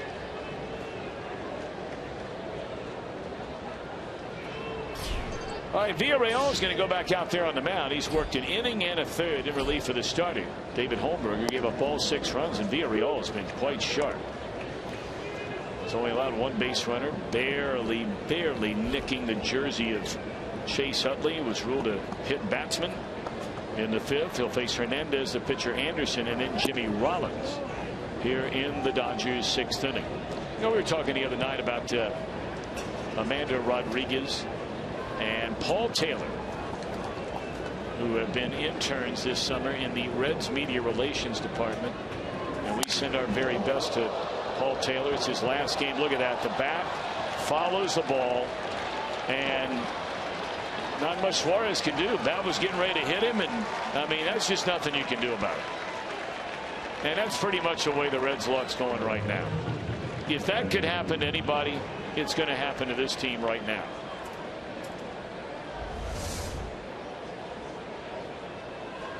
The bat just follows the ball, and it turns into a double.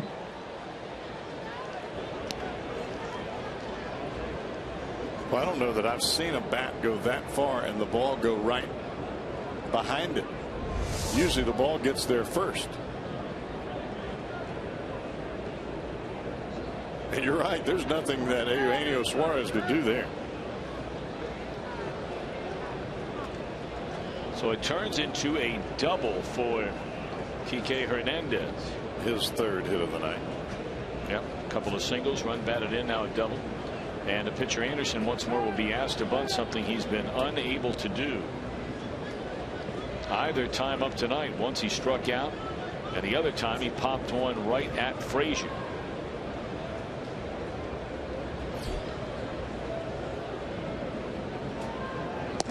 Stabbed at it, really not even an offer at it. But anyway, so Paul Taylor, it's his last day today. We wish him nothing but the very, very best. He's going to do great. And one other intern in that media relations department that I completely locked up on the other night, Brian Doyle. Brian Doyle.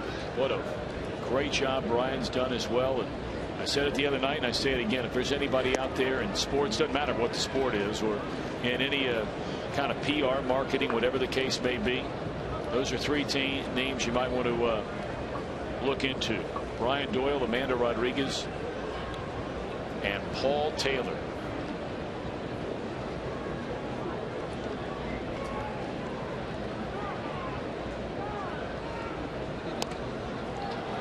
That's a foul ball, and that's strike 3. Boy, Anderson is a brutal bunter. And he had 9 sacrifices coming into this game. Watching it tonight, you'd never know it. Well, following this game and every Reds game right here on Fox Sports Ohio, stick around afterwards for Reds Live, brought to you by Performance Kings Honda. We'll break it all down.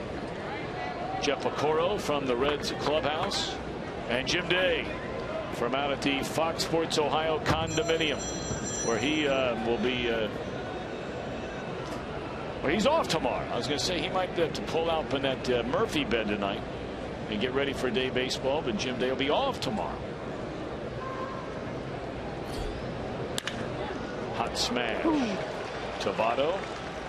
He'll make the play for the 2nd out of the inning. So Villarreal trying to get through 2 1/3 scoreless innings. His ERA, every time you look up, it just continues to drop further and further and further, and that's a good thing in this case. It's all the way down to 3.21. Yeah, you've heard me say this many a time. I don't care how hard you throw. I don't care what you throw. Just get outs. That's your job when you're on the mound with a baseball. Sure. But here's Puig. Boy, did he hammer that home run back in the 4th inning.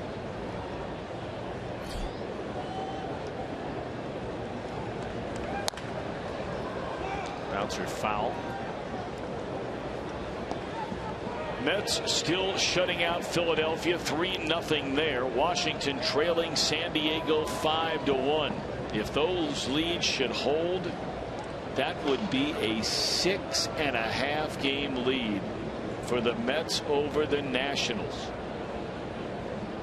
This goes to show you, when the season starts and everybody starts telling you that that one team or another team is a for sure playoff team or going to the World Series, make sure you offer me that bet. I'll take it that they're not.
Well, Friday, September the 4th, join the Reds. Grateful Dead night. We just talked about this a minute ago. That's coming up on September the 4th. And we've got the big fireworks show afterwards. And the fireworks featuring a Grateful Dead soundtrack presented by the Cincinnati Arts and Technology Center. Bouncing ball by Villarreal, who bats and nearly beat it out for an infield hit. Big fella wanted to call. He's scooting up the line. Let's take a look.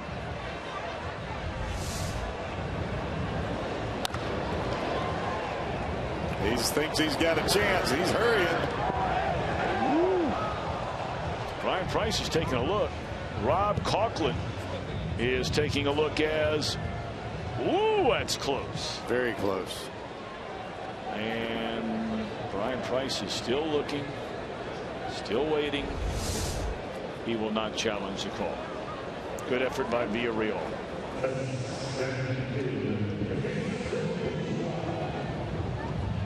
Boy, you know how badly he wanted that cowboy.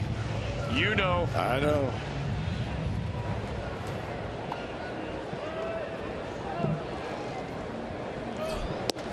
First of all, he was hoping that Jimmy Rollins didn't get to it and it'd roll on out in the center where he could take that big turn. Reds have been shut out on 2 hits, and there's a fly ball in the center field. 2 away in the inning. Now Suarez. I mean, Brett Anderson is just, without being an overpowering guy on the mound, he has completely and thoroughly dominated this Reds lineup tonight. They've only hit 1 ball hard the whole game. That was a single by Frazier. Phillips' ball was moderately, maybe better than moderately struck on the line drive to Utley. It wasn't a rocket. But when you have a 6-run lead, it gives you freedom to just make pitches. You don't have to worry about making a mistake. Because if somebody hits it out, it's just 6-1.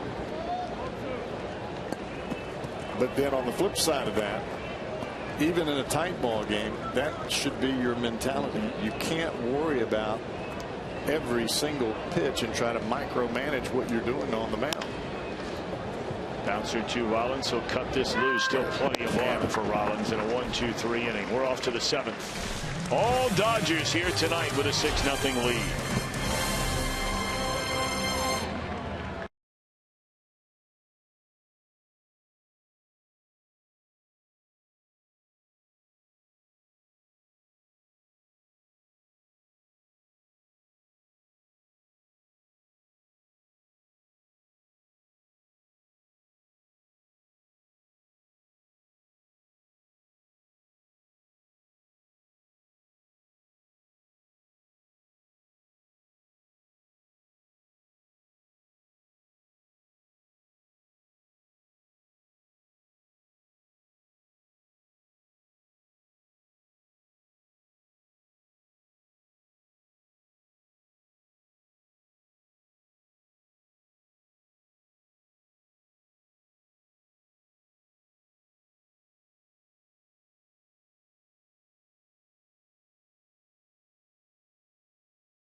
Go further by Meyer. Find more for a healthier you at Meyer.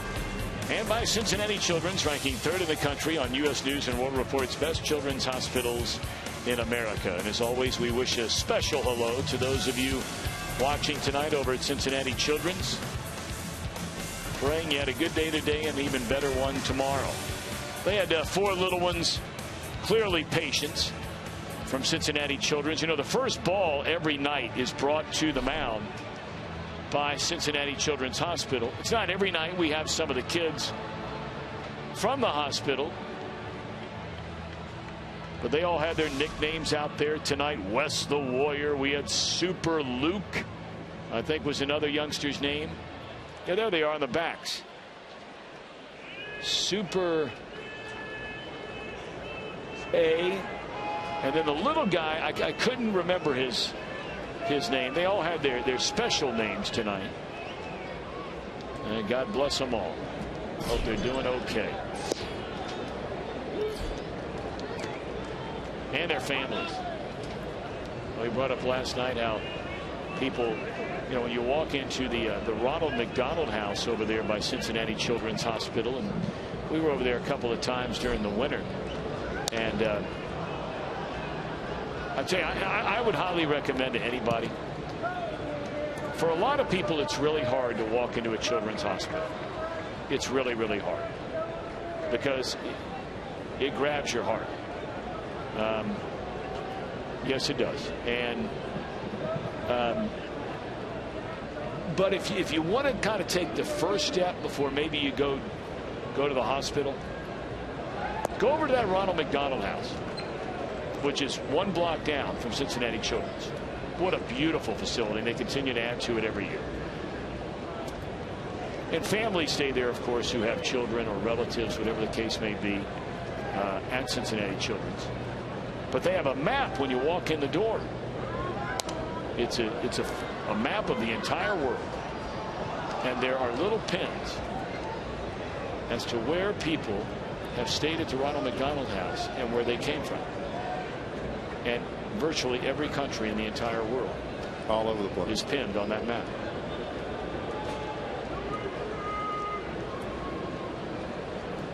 One ball and 2 strikes on Adrian Gonzalez. That's taken high. Also tells you how far people come to be treated at Cincinnati Children's. Oh, yeah.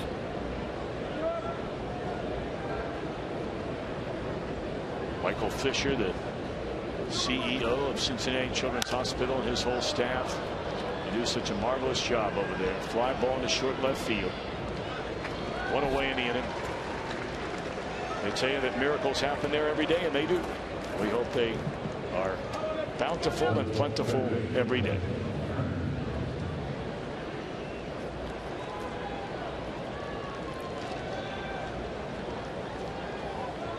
So here's Villarreal now working on his third full inning of work. He has only allowed one hit, and the only reason he allowed the hit is because the bat would have hit the guy trying to field the ball.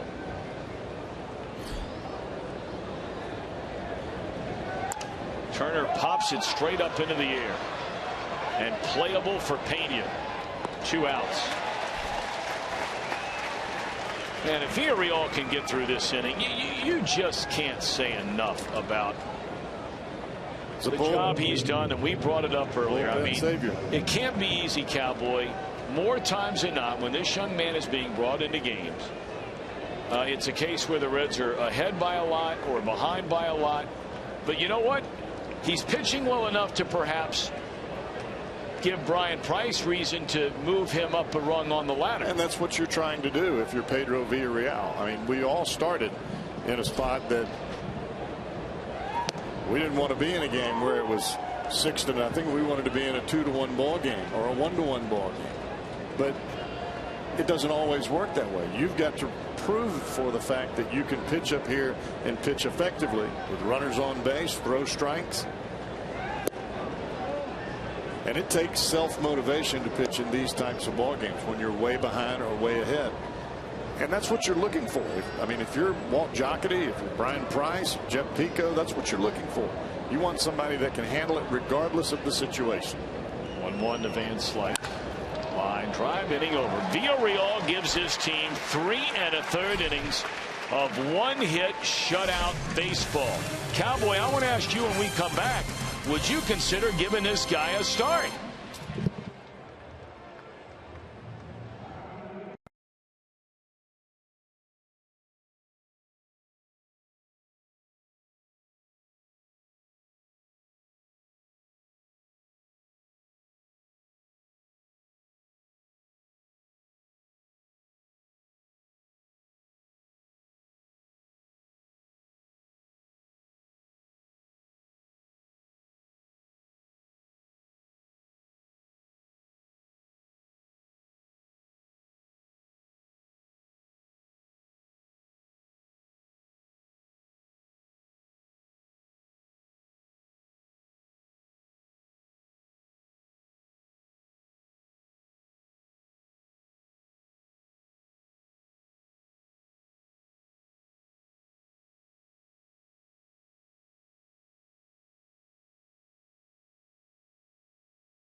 Back to the dugout and deserves every single one of these high fives and handshakes. 3 1/3 innings, 1 hit, no runs, a hit batter, no walks.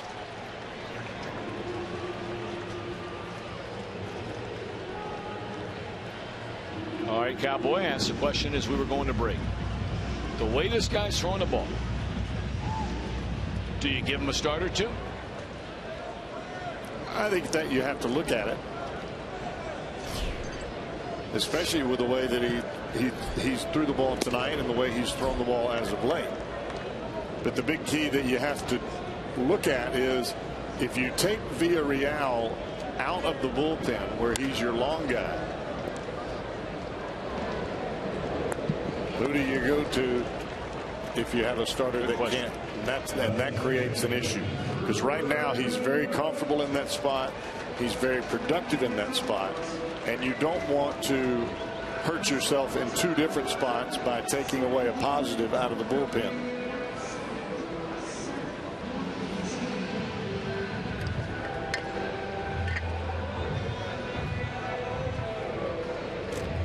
Votto, a ground ball right at the second baseman Utley. Anderson is working on a 2-hit shutout. This will only be his 75th pitch of the game, and we are 1 out into the 7th inning.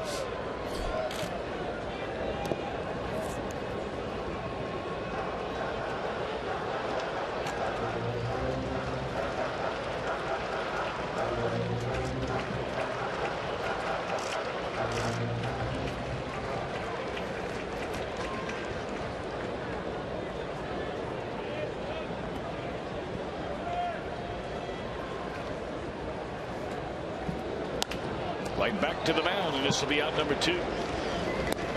Reds have not had a base hit since a single by Jay Bruce with 1 out in the 2nd inning. All right, time for us to show you our T-Mobile fan photo, and you can tweet yours. Use hashtag Ohio Data Strong Fan. Keith, looks like they got a couple of generations worth right there with Todd Frazier. Now that looks like it's Petco Park in San Diego to me. Yep, that's it. Man, they're living large hanging out Petco Park.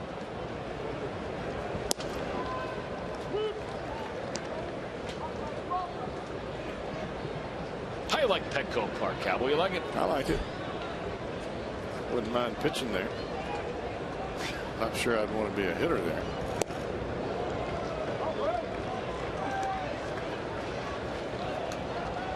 Guys love pitching there. Even though the numbers offensively, especially the home run numbers, a little bit higher than what they have been in the past. Foul ball. But it's a pretty good park to pitch in. Of course, they've got a few out there in the National League West that are fun to pitch in. And then they've got one that, well, it's a Widowmaker. Yes. And that would be Colorado. All the other ballparks on that division, that is a pitcher's division because Arizona plays fair. We've been there. Right. Dodger Stadium plays more than fair.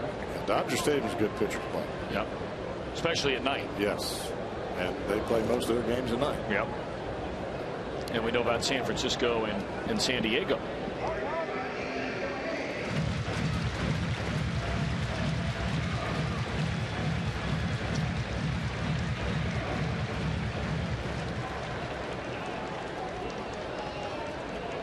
Yeah, you can make mistakes out at AT&T Park in San Francisco that would be routine fly balls that in this ballpark would be in the second deck.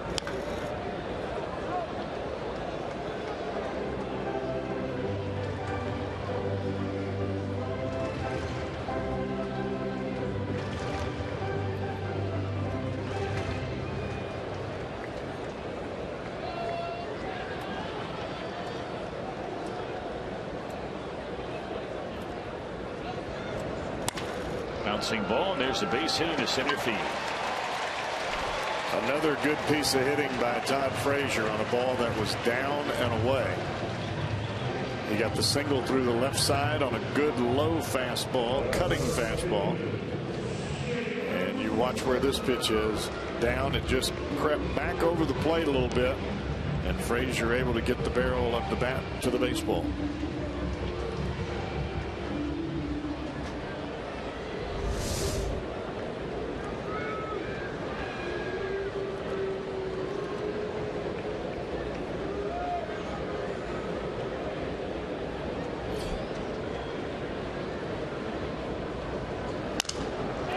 There's another broken bat. That's the second one of the night Bruce has had broken, and Utley just flat dropped it. I don't think Utley read that ball well off the bat. He got a late break on the ball, and as he was running back, he just kind of slapped at it with his glove. This is a play that a player of Chase Utley's caliber should make in his sleep.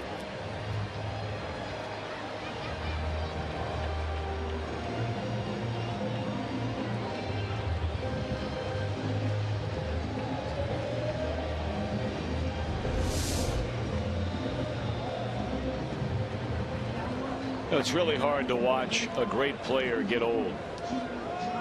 It's one of the hardest things there is in sports, is watching a guy who was the very best at his position. And I'm talking about all around, offense and defense. For a decade, Chase Utley was the best all-around second baseman in the National League. Brandon Phillips on any given year could have been better here or there. But during the entire decade, Utley was the guy. And now all of a sudden the injuries clearly catching up with him. You know, hoping to find that one last lightning in a bottle perhaps with the Dodgers. If you play long enough, the game will catch up to you. So many times for great players, they have the tiger by the tail, and in their mind they still believe that they do, but yet those of us that are watching on a daily basis, maybe the tiger has you.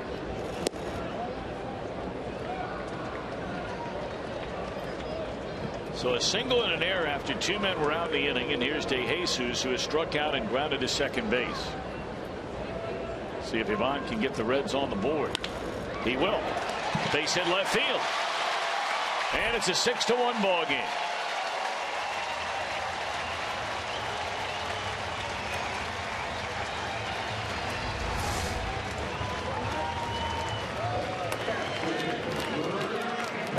Anderson tries to cut this ball in, and he just leaves it up and out over the plate. Not too many times have we seen Brett Anderson here tonight leave a ball up and out over the plate.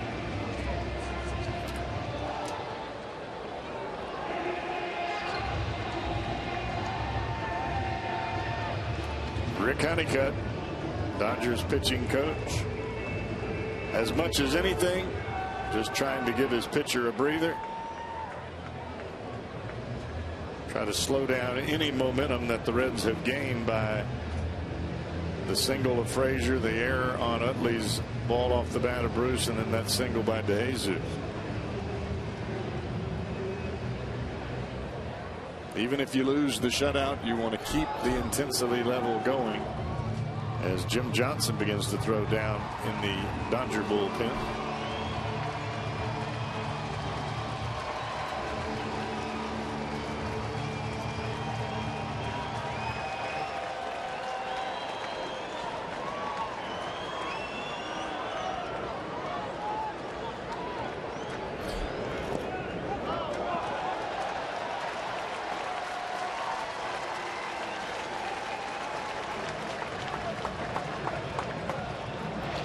So a wild pitch going to advance both the runners. And now all of a sudden you get a base hit here, and you're right back in the ball game. You're in the game indeed.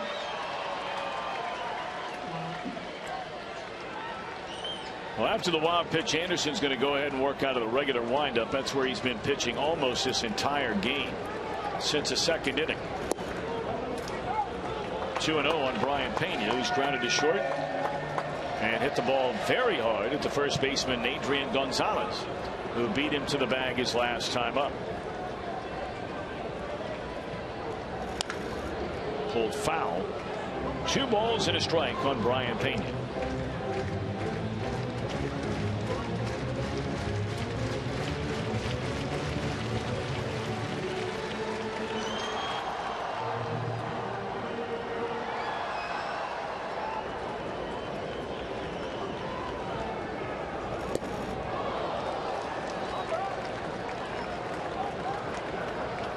After a bad pitch right there.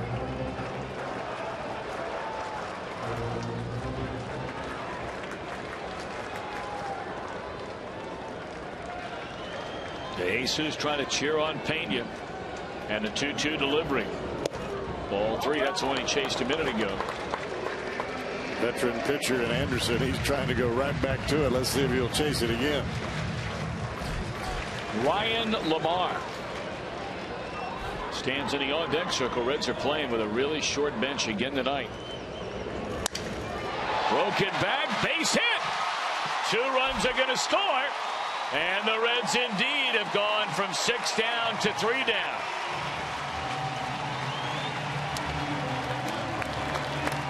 How about Brett Anderson there? He just went sprawling on the mound. That ball was right back at his chest.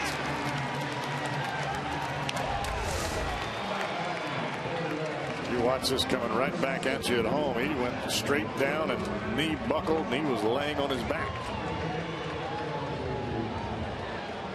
Well, if you're Brett Anderson, and now he just throws his hands up in the air, he cannot believe he's being taken out of this game, and really you can't blame him.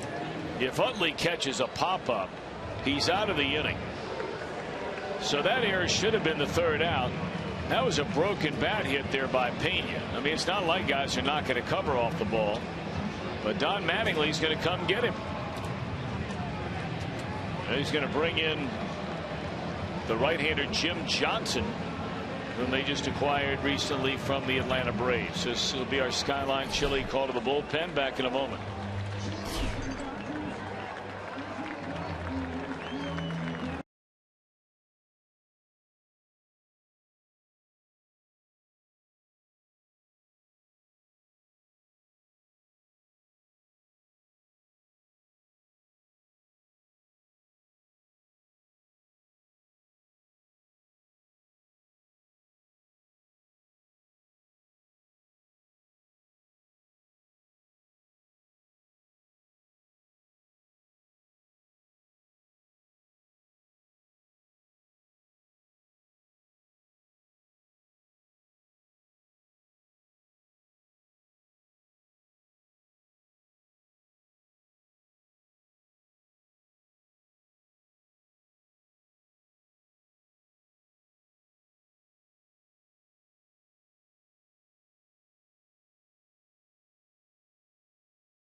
From the mound last night when Alex Wood was taken out working on a shutout, and Brett Anderson's not happy either, and boy, you can't blame him at all.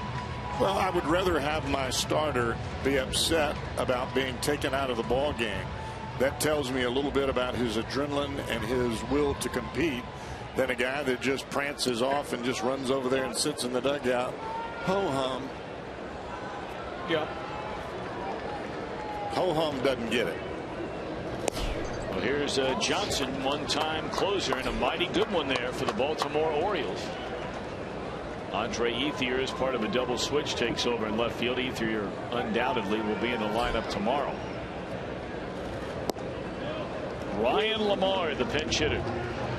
This is mighty tough duty for Brian Price. We were talking between innings, you know, with all the young pitchers they have in their rotation, obviously they have an overloaded bullpen. What with having to cover all these innings. But man, oh man, you know, Brian Price's hands are just completely tied trying to manage a game late as far as what's available on his bench.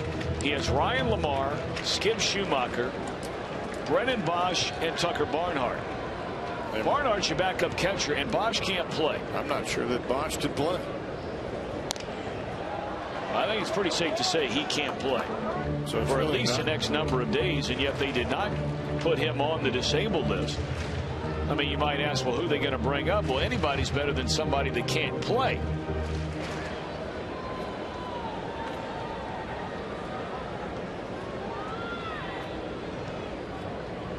One and two on Lamar. Johnson can rush it up there now. Yeah, he has had a difficult time since coming over to the Dodgers. I mean, he's been racked. 0-2 with a 21 ERA.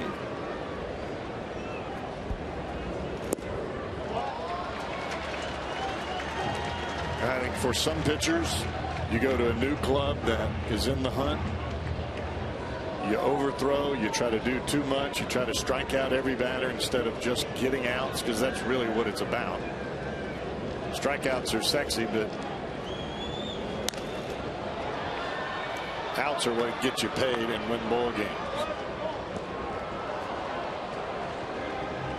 You know what a lot of people wonder is, Cowboy, maybe you can talk about this. How does this guy go from saving 50 or more games a couple of years in a row to the struggles he's having now? Consistency with the breaking ball. That's all it is. His breaking ball is really big. He has a very difficult time throwing it for strikes. He's got a good sinking fastball that he can throw on both sides of the plate. Secondary pitches, more times than not, are key. Lamar thought it was ball 4. Instead it's strike 3, and the Reds' 3-run 7th is over. We go to the 8th. 6-3 Los Angeles in front.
The Dodgers unloaded on David Holmberg in the 4th. They hit 3 2-run home runs, or 3 home runs.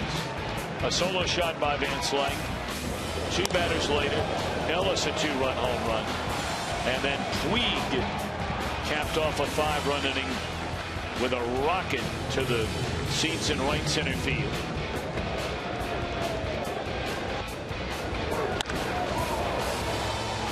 All of those pitches up, up, up. Reds, however, trailing 6-0. Hit a run-scoring single with 2 outs by DeJesus, a 2-run single by Pena, and now they're back in this game. End of 7. 6 runs, 8 hits for the Dodgers, 3 runs, only 5 hits for the Reds. And Jumbo Diaz will take over on the mound after 3 1/3 innings of 1-hit shutout baseball in relief by Pedro Villarreal. Very key for Villarreal and his numbers that he was able to put up tonight with the 0. Without that, this is a runaway freight train. But you put up scoreless numbers, you allow your team to get kind of back, kind of gather a little bit of momentum. Now they're back in the game. Now it'll be up to Jumbo Diaz to do the same. Here's another guy that got off to a terrible start this year. The Reds are really counting on Jumbo. So pitching that 7th or 8th inning when this season began in front of Aroldis Chapman, it did not go well. Jumbo wound up being sent back to the minor leagues. But ever since he returned, just until this past weekend, he had been lights out. He had gone 11 straight scoreless innings, 11 1/3 to be specific. And still overall, despite allowing runs in back-to-back games on Friday and Sunday against Arizona, his ERA is 1.8 since they brought him back from Louisville.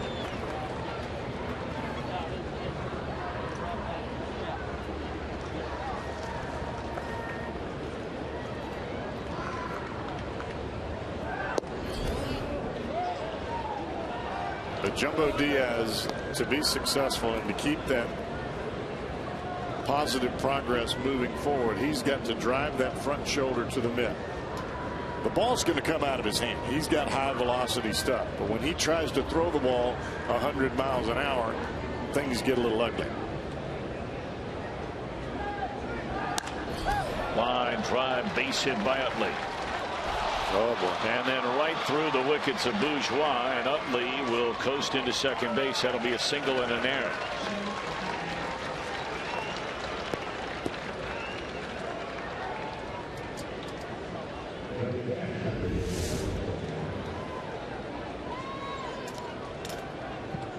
When you're in the outfield, you cannot turn your body. You got to play it off your chest, your stomach, your forehead if you have to. You got to keep the ball in front. There's nobody behind you except the wall.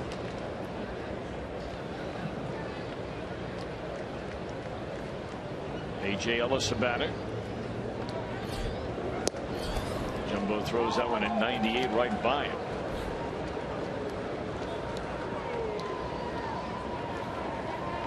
We are in the 8th inning here at Great American Ballpark. Dodgers in front 6-3.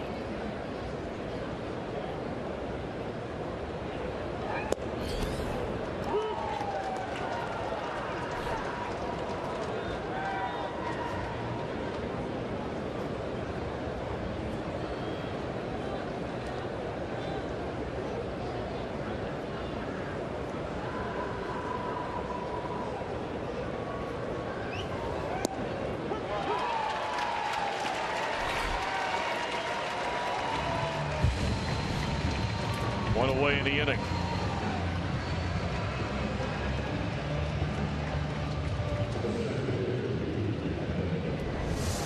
All right now, Cowboy, we're going to be talking a lot about a lot of this kind of thing as we get into the final month of the season. If you're the general manager of the Cincinnati Reds, and I know you're not, but you're starting to evaluate every guy on your team and saying, okay, where are we looking ahead to next year? How do you see Jumbo? I think he's got a chance to help this club. But Jumbo has got to repeat his mechanics over and over again. And where Jumbo gets in trouble is when he comes into the ball game, he's not already at game ready mentally. He's coming in throwing like he did in the bullpen, just rearing back and seeing how hard you can throw it. That does not play up here. You've got to be able to locate. You've got to be on your game from the time that you open those gates out in the bullpen.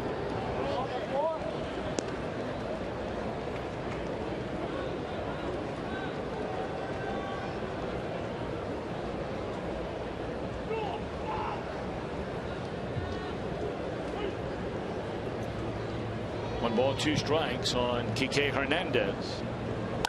And a ground ball to the shortstop. Suarez will go ahead and play to first for the second out of the inning. And now Andre Ethier's first trip to the plate in his series. Now the last 2 batters after Utley, every pitch that Jumbo has made has been right around the mitt. That's where you have to be out of the bullpen. You can't make mistakes over the center of the plate.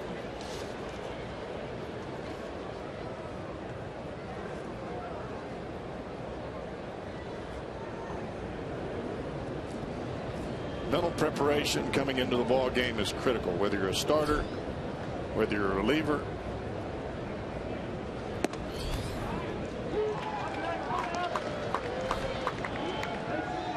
Ethier, a .290 batter. Actually, he got 1 at bat in the game last night. Bounced out to second base.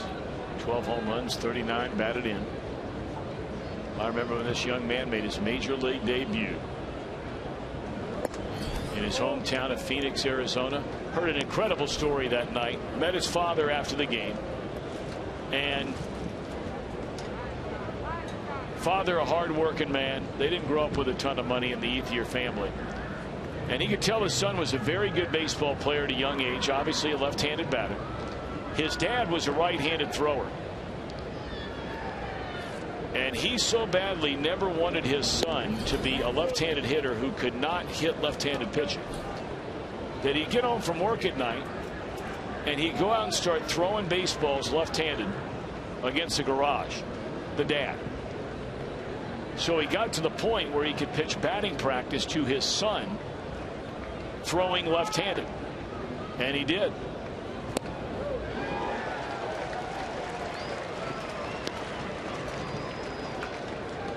Two and two on Ethier.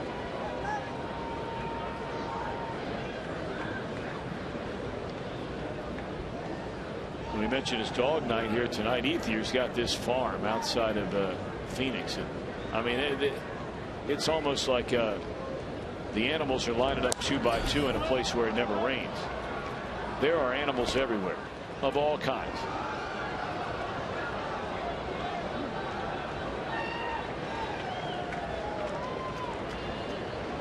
The thing that I admire about this guy is his work ethic and the way that he plays the game. He's not going to blow you up with home run numbers, but you put him in center field, you put him in left, you move him around the lineup wherever he's supposed to be. He's always going to give you a tough at bat, and he's always going to give you beyond what 100% effort would be in the outfield. I don't know that you can ask for any more from a player than that. 3-2 pitch on Ethier. Runner at third and 2 outs. Started 2, checked his swing, fouled it off. You know, since the Dodgers moved to Los Angeles along with the Giants to San Francisco before 1958, you know, Ethier's gone through long stretches where he's not been an everyday player, and yet doubles, RBIs, total hits, games played. The game surprises me. He's played the 8th most games in Los Angeles Dodgers franchise history. Broke in 2006. Diving play by Brandon Phillips. Where's the red cape? Leaps tall buildings in a single bound. Look at this. It's a bird. It's a plane. It's Superman.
Brought to you by Miller Lite. You just saw it. What a play.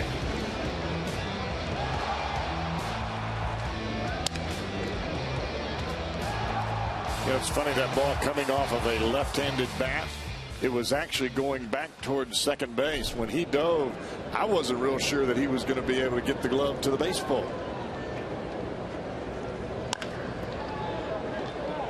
Had is a fair ball, the bouncer over the head of Turner. And Bourgeois on his way to second base, and that's the way it starts in the Reds' 8th inning, down by 3.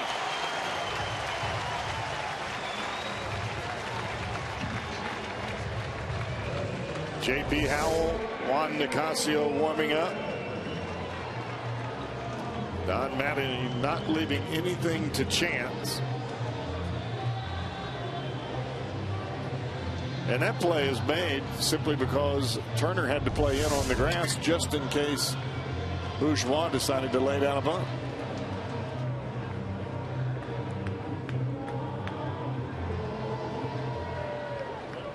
Well, there you see the duo Cowboy just referred to. Nicasio, the right-handed. J.P. Howell, the left-hander, getting ready for the man on deck, Joey Votto. Saw them both last night.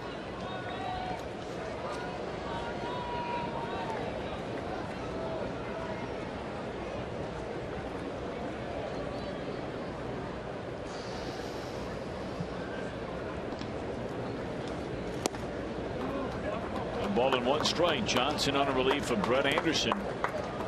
All 3 runs against Anderson, unearned runs tonight after an error, as Chase Utley with 2 outs and a runner at first dropped a soft line drive in short right field. Allowed the inning to continue, and DeJesus and Pena came up with run scoring hits. Breaking ball away. 2-1 to Eugenio Suarez, who's 0 for 2 with a walk. Burke Badenhop throws in the Reds bullpen, but all eyes right now on this Reds lineup. Down by 3 and a leadoff double by Bourgeois in the 8th.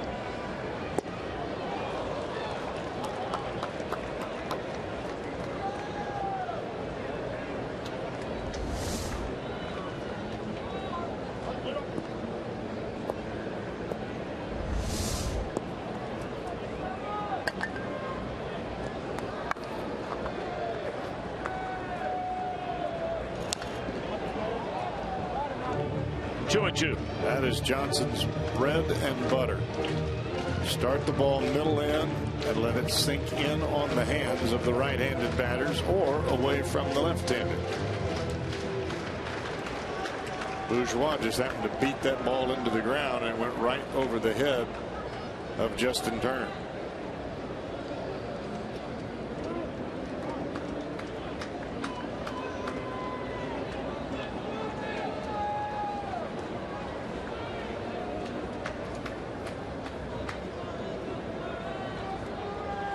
Two balls, 2 strikes on Suarez. Johnson to the plate, and a bouncing ball down to third. Short hop by Turner. 1 out, and we're going to have a pitching change. One would assume we're going to have a pitching change. You figure that's the reason that yeah, here comes Don Mattingly. J.P. Howell, the pride of Evansville, Indiana, Don Mattingly.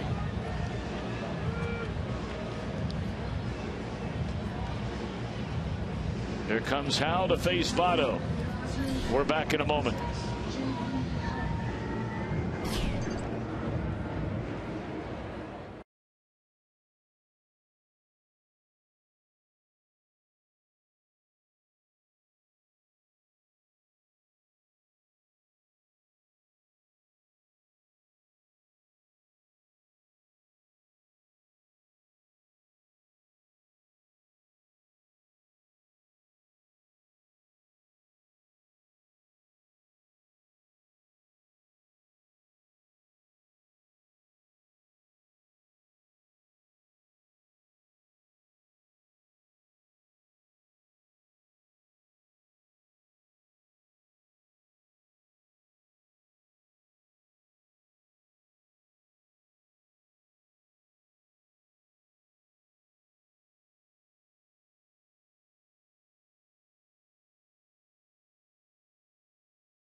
IGS, you go back over 100 years of Reds baseball, and only Joe Morgan fractionally a higher on-base percentage in his home ballpark than Joey Votto's 476 so far this year.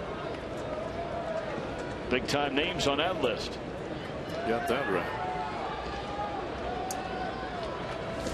Now Votto 0 for 3 tonight. He has struck out looking twice, bounced out to the second baseman his last time up, and he faces a left-hander J.P. Howell. Howell has not traditionally given Votto a lot of problems. He hasn't seen him a lot.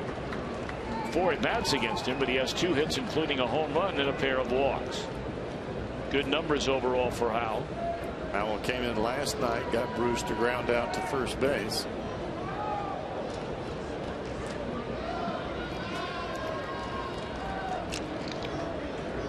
Reds are trailing 6-3, batting here in the 8th with a runner at second and 1 out.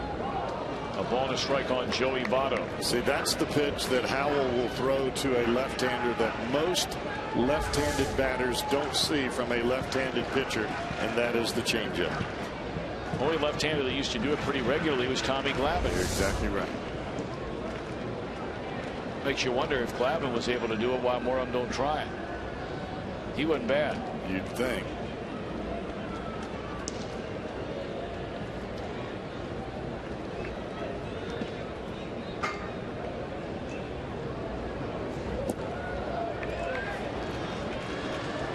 That's another one of those examples where you know, just some random pitching coach will look at him and say, well, will he throw Votto a changeup? And he'll look at you like you have 4 heads. What, our left-hander's going to throw a left-handed batter a changeup? Well, right-handers throw right-handed batters changeups. Right. It would only make sense that you would do it from the left side.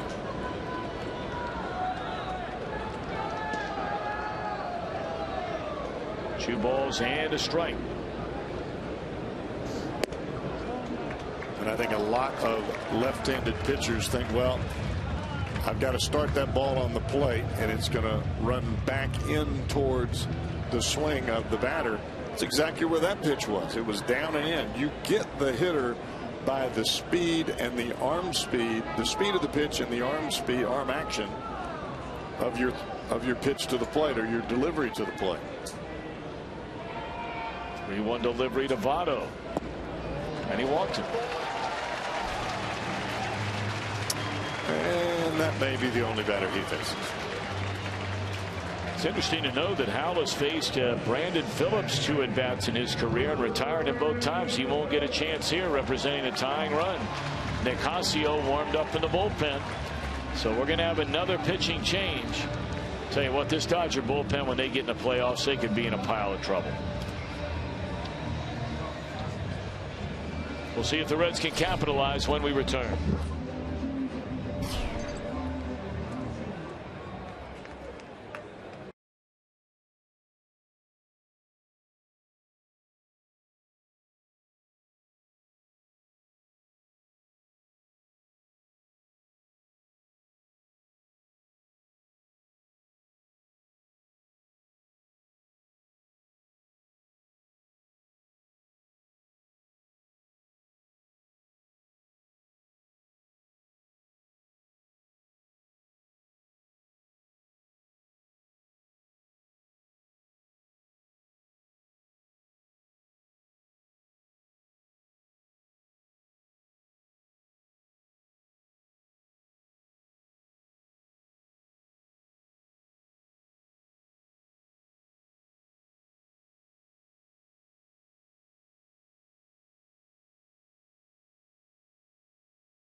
on Fox Sports Ohio, brought to you by Menards. Save big money at Menards on all your home improvement needs and by your local Toyota dealer.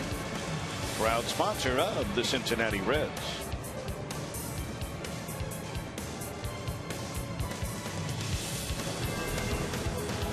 Well, it was only about 15 minutes ago the Reds were losing this game 6-0.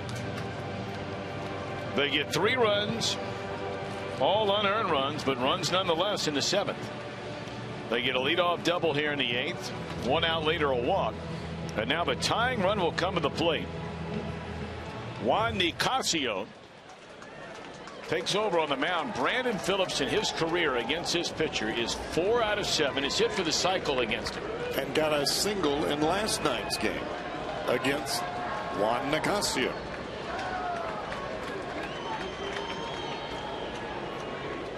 Single, double, triple, home run.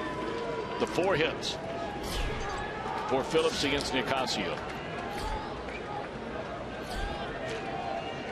Howell comes in and walks the only batter he faces.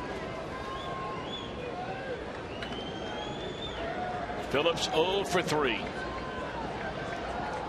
Made a great diving play a moment ago to keep it at a 3-run spread. And now he's a tying run. Base hit center field. Bourgeois being waved around. The defender loses his footing in center field. It's 6-4 as Phillips jumps on the first pitch. Would that be 5 for 8?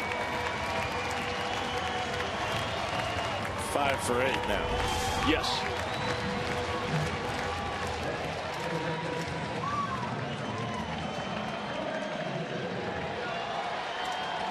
Well, if the Reds are able to come back and take this ball game, that would be one of the biggest snatches of a ball game you can have. Especially the way that this Dodger club has struggled on the road. They got a win last night, but boy, this could be devastating.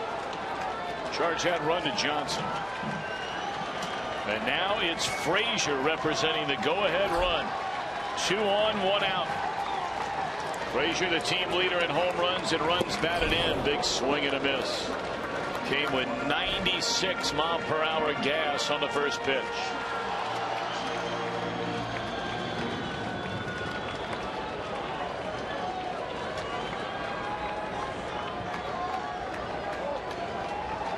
Walked Todd Frazier in last night's game.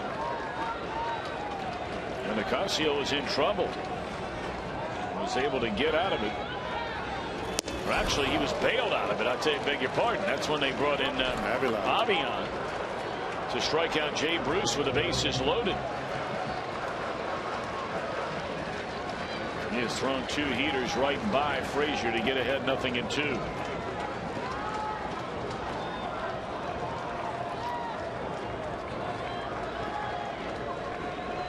I would imagine Avion is throwing. Yep, he is. Getting ready for Jay Bruce next.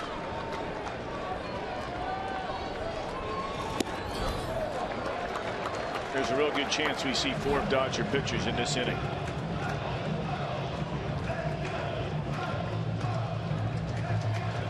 Johnson started the inning. Howell, now Nicasio, and the left-hander Avilan getting ready for Bruce next. Doesn't it surprise you that the Dodgers don't have a relief pitcher besides their closer that can pitch a full inning against righty and lefty batters? Well, it's even more amazing when your team payroll is $310 million. I mean, now you're really wondering how you have those kind of holes spent in that kind of loot.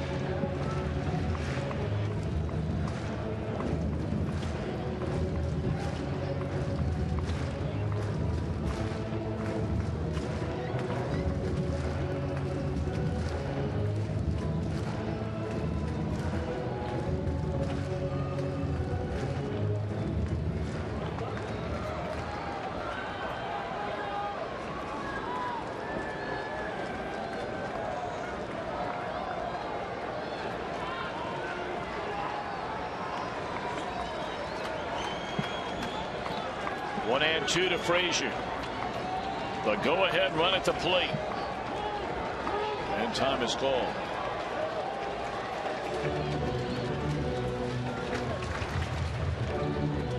Just underway out in Arizona. Cardinals and the Diamondbacks. Cardinals going for the sweep.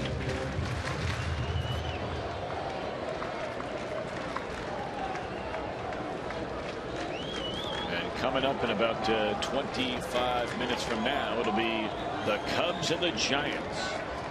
1-2 pitch. Struck him out on a fastball at 94 miles per hour. And now it's time for tonight's flamethrower, brought to you by Cholula Hot Sauce. And it is that pitch that got Todd Frazier, and that was some gas. A.J. Ellis looked into the dugout, and Don Mattingly said, going out there. Stall a little bit. Yeah. Tell some jokes. Let me see if Avilan is ready, and evidently he is, and it appears that Don Mattingly will be making a double switch. Fourth pitcher the Dodgers have used in this inning to try and get 3 outs.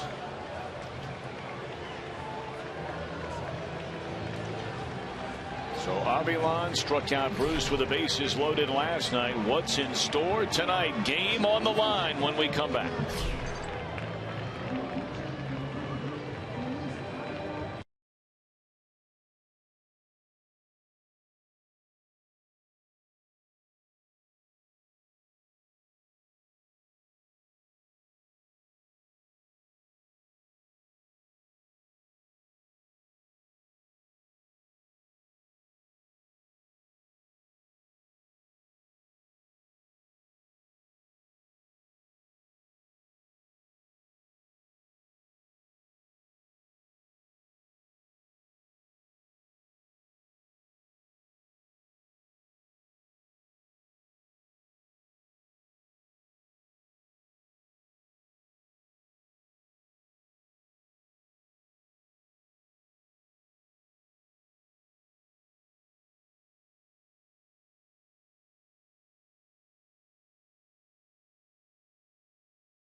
And he's another Dodger pitcher that was picked up at the deadline, as was Jim Johnson. Neither of them have thrown the ball well at all. This will be the 8th appearance for Avilan. ERA approaching 7.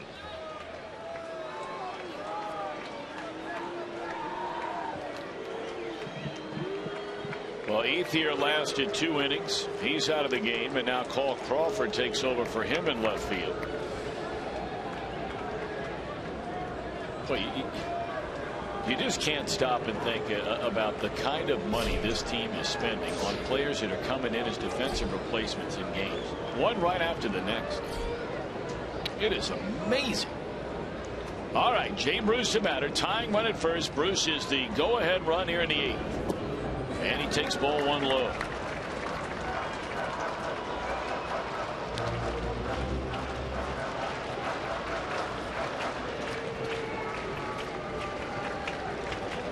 Jay tonight a little flare single into left center field, broke his bat but muscled it out there in the 2nd inning. He is grounded to second and then hit that pop up on another broken bat that Utley dropped, which opened the gate for a 3-run 7th. And that one taking a strike.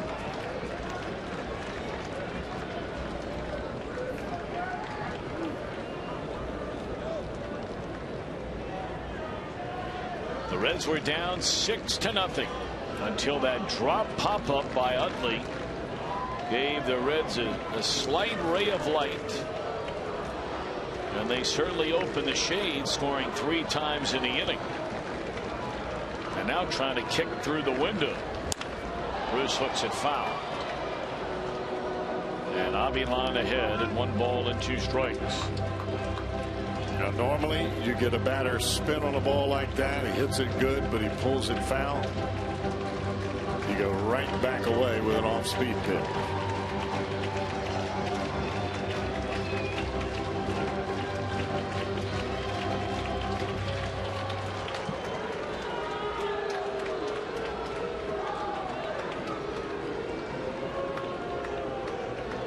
Bruce with a chance to do some damage. The Reds down by 2 here in the bottom of the 8th inning. Came in this time.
Earlier we talked about Michael Lorenzen's night at AAA Louisville. Let's go down a level and we'll tell you that Cody Reed is in the driver's seat. It's brought to you by Kia. Again, he was one of the 3 lefties that came over in the Cueto deal, and another good one tonight. 6 innings pitched, 6 hits, just 1 run it was earned, walked only 1 batter and struck out 8. He threw 90 pitches.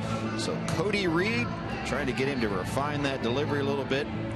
And the numbers have been good. As we go back upstairs, Tom and Cowboy. All right, Jimbo, you'll be making your way shortly over to the Fox Sports Ohio condominium as Burke Badenhop takes over on the mound. The Reds have had sensational work out of their bullpen tonight.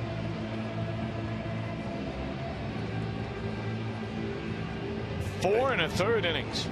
Badenhop just trying to give the Reds one last shot. Trying to keep the score right where it's at. And I'm sure we'll see Jansen in the 9th inning trying to close it out for LA.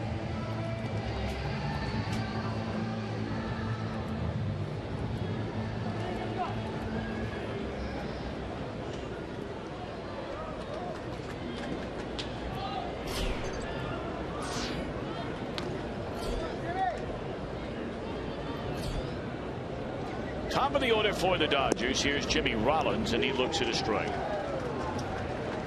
Rollins to be followed by Puig and then Adrian Gonzalez. Reds in the bottom of the 9th inning will have De Jesus, Pena.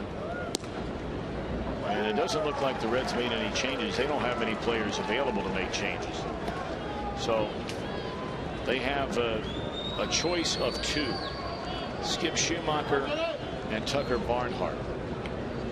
They've used Lamar, and Brennan Bosch is unavailable. We believe he's walking around in a boot. Jimmy, you have anything further on that? He's actually out of the boot. He got out of the boot today, so it is the first step in order to come back. But they said they need to see him sprint, either to get a ball in the outfield in the gap or be able to run to first base. But Tom, I haven't even seen him in the dugout tonight.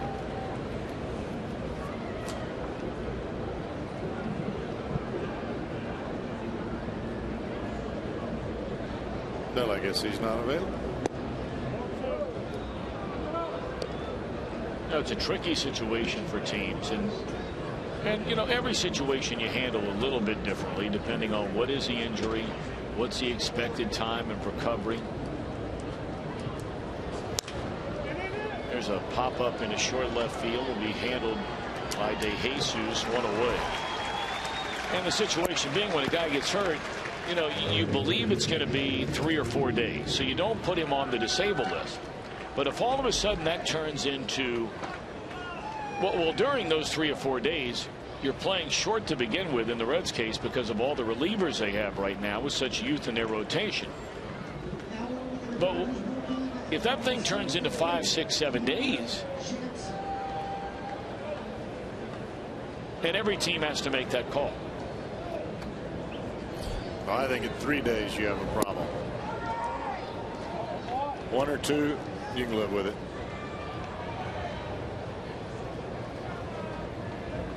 But this is not the first time that the bench has been short of position players. That has been a story throughout the year, simply because you've had young pitchers in the rotation and you've had to load up in that bullpen.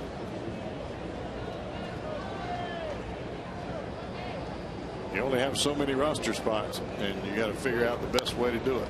Well, the Reds have 8 relievers. They have 1 left-handed reliever. That's their closer. And then they have the 5 starters. But I would imagine that going into 2016, Reds have got to figure out to find somebody that is a reliable left-hander that can pitch with some regularity and not be on the DL all the time. You got to have that. Actually, you'd like to have 2.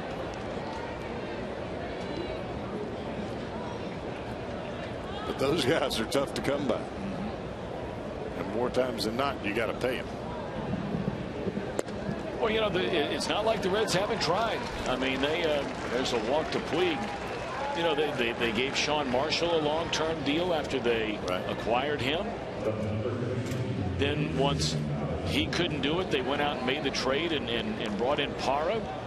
And then they gave him a long-term deal or a 2-year deal after throwing very, very well his first year as a Red. I mean, he was great, but has been hurt basically for 2 years. So, and Marshall's been hurt almost every day during that entire contract, which comes to an end at the end of this season. So they've tried.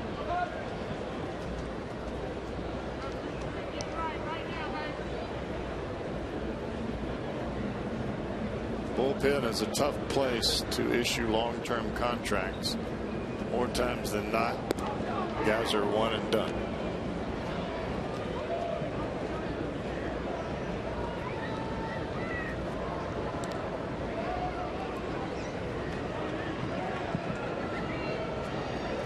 Now that's not talking about the closer. Sure. I'm talking about the guys that are getting. Wade dancing around over there. Because there is a reason that you're pitching in middle relief, long relief, setup. More times than not, it's because you couldn't start and you're not closing. That ball lined into left center field. It'll go to the wall, and Puig will score all the way from first base. A walk and a double. That's a big run for the Dodgers. Their lead goes to 3. Adrian Gonzalez, his 74th run batted in this season.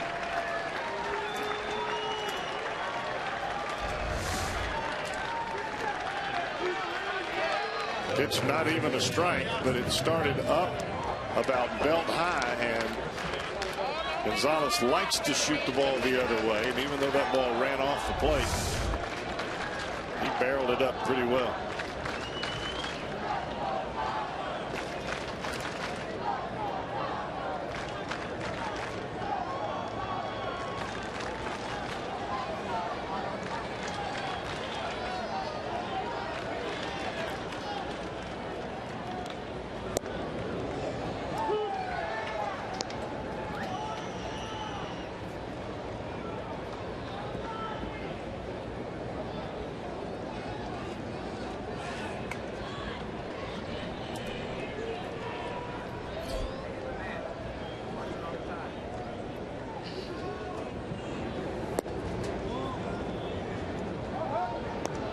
1-1 on Justin Turner, the Dodger third baseman. Reds had pulled to within 2 after once trailing 6-0 in this game. Dodgers have tacked on a run, and they have Gonzalez, who does not run well, out there in scoring position.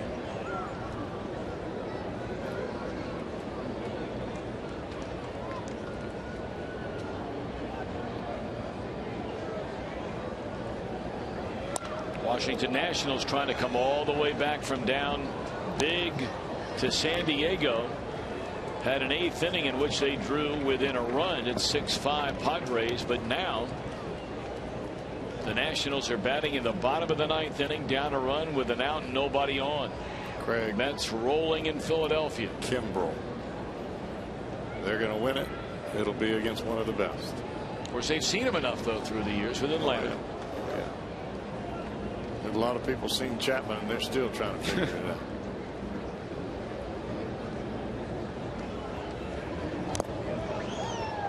In and out of the mid of Pena. It's 2 balls and 2 strikes on Turner.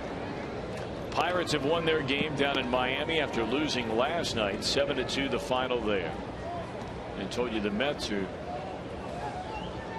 3 outs away from a 9-4 win in Philadelphia. Diamondbacks are running the first inning. A second inning 1-0 lead over the Cardinals. Teams in contention over in the American League. Angels shut out by Detroit. Justin Verlander pitched into the 9th inning with a no-hitter in that game and had it broken up in the 9th. He was going for his 3rd career no-hitter. Super Saturdays continue on into September the 5th. It's Reds-Toberfest. Arrive early for a pregame ceremony and activity celebrating German Heritage Day. What better place to do that than Cincinnati?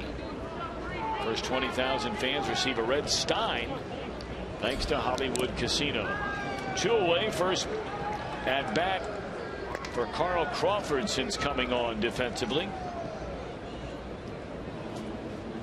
Well, here was a guy that was on top of the world in Tampa Bay.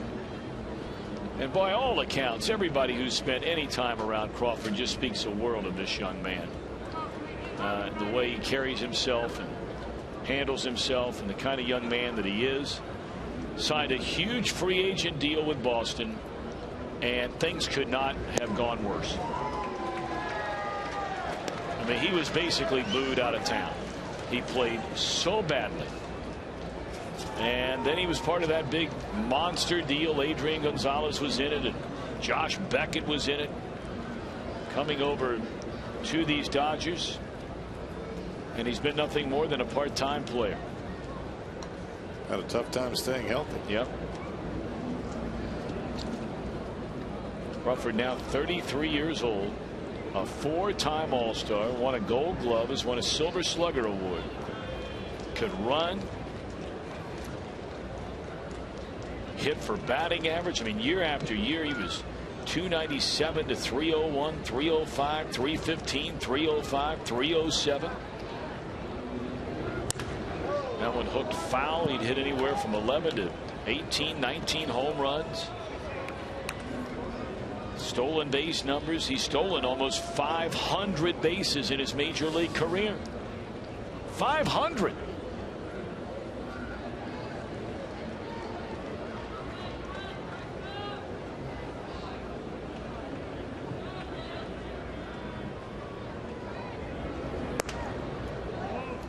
But man, oh man, that first year in Boston, he hit 255. Missed a lot of games injured. The next year missed virtually the entire year. Played in just 31 games. Then traded to the Dodgers in 2013. Battled through injuries. Last year only played in 105 games.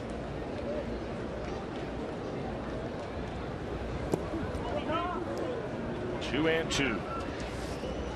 If I'm not mistaken, he still has some significant time remaining on that big contract, doesn't he? I believe so. He's only played in 97, well, actually 40 games this year, 97 in bans. Some high dollar payday for no production. He's got 2 years left after this year on that contract. And big iron. On swinging is Crawford. But a big run for the Dodgers. The Reds will bat in the bottom of the ninth, trailing by 3.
Part of the game on Friday night with Reds Live.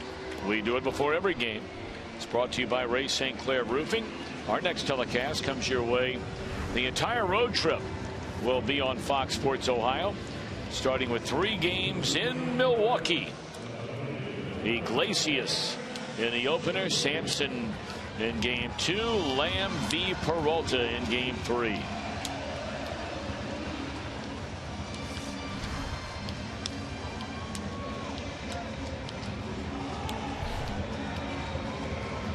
Kenley Jansen has pitched in 36 ball games as he takes the mound. He has 24 saves. Aroldis Chapman has pitched in 51 ball games and only 24 saves. They are tied in saves. 15 extra appearances. And normally for a closer, when you pitch, it's save time.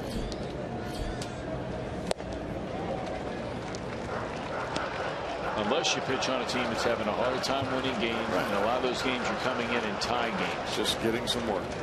Yeah, or a mop-up game, right. But when you're playing on the road, a lot of times they just go at home. A lot of times you just bring that guy into a tie game. Because there is no save if you're tied in the ninth.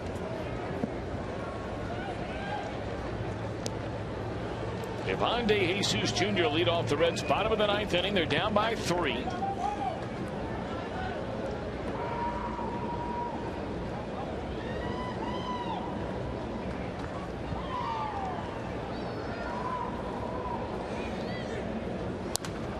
Swung on and fouled out of play.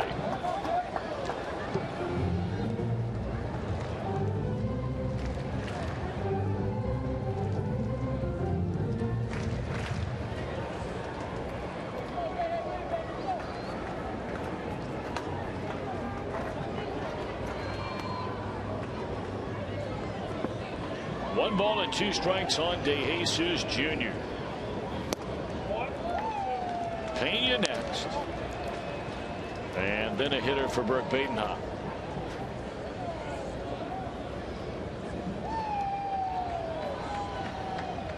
Jeff Pecoro standing by with all the locker room clubhouse reaction. He'll be the first to hear from the manager Brian Price afterwards. With a little bit of luck, Pick might be interviewing one of the Reds on the field. That means we'll have a better ending than our score right now.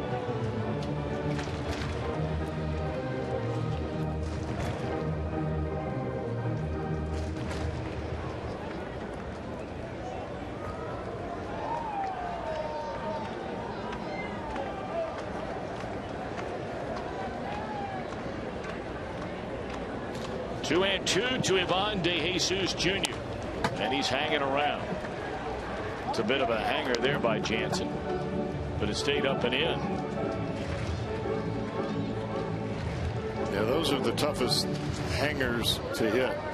When you hang a breaking ball and it's out over the plate, those get crushed. But when it's up and in, they either take it or they foul it off, as De Jesus did there. And came back with a high heat, one away in the ninth.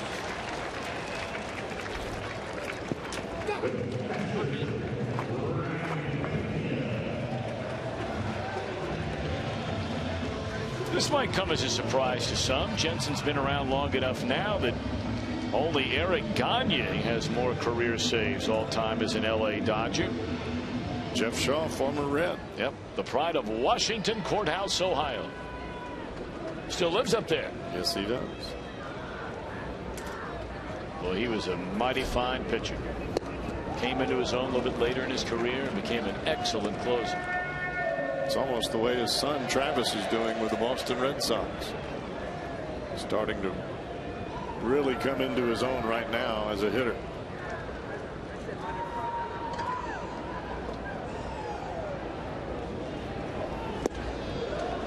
Nothing in 2 on Pena.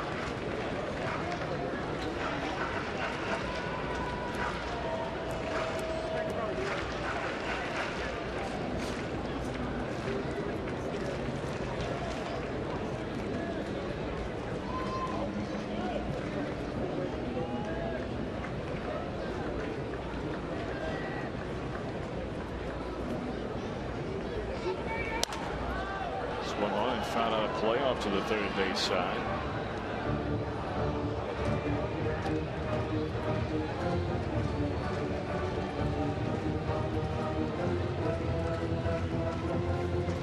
Hear so many times the comment, stay away from the big innings. Take the Dodgers' fourth inning off the board where they scored 5. Take the Reds' 7th inning off the board where they scored 3. This is a 2-1 ball game. Rollins will handle the ground ball. The Reds are down to their final out. But then again, it doesn't always work that way. Nope.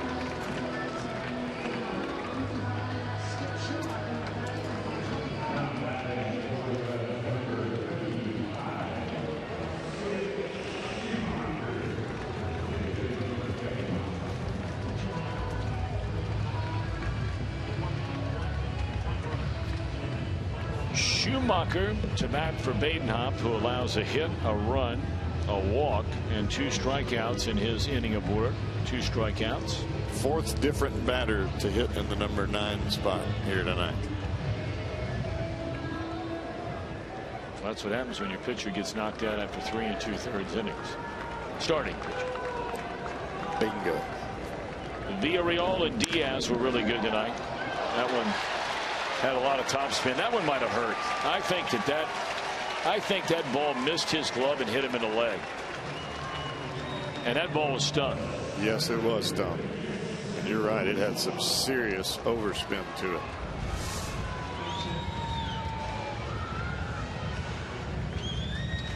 It actually started out like it was going up the middle and it hooked back because of the spin that it had on the baseball, and it confused Chase Utley.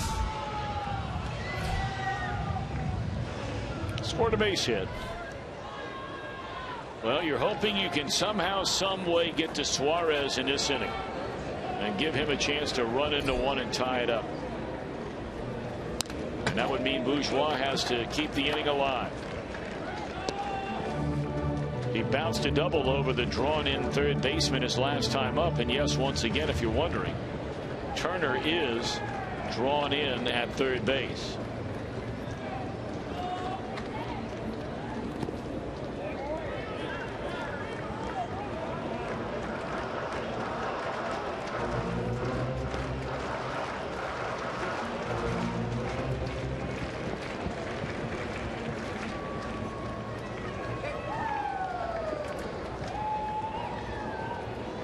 Dodgers had lost 8 consecutive road games coming into this series. They had lost 5 games in a row overall coming in.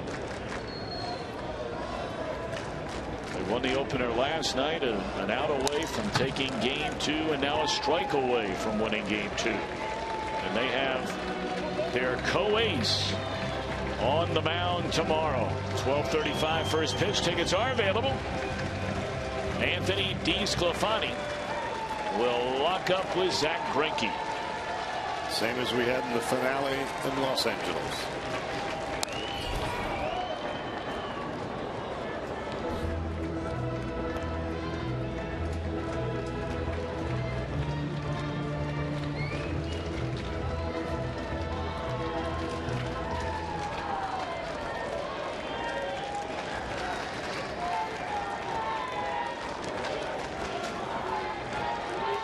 One-two pitch. Fastball high, and Schumacher will take second base. Indifference.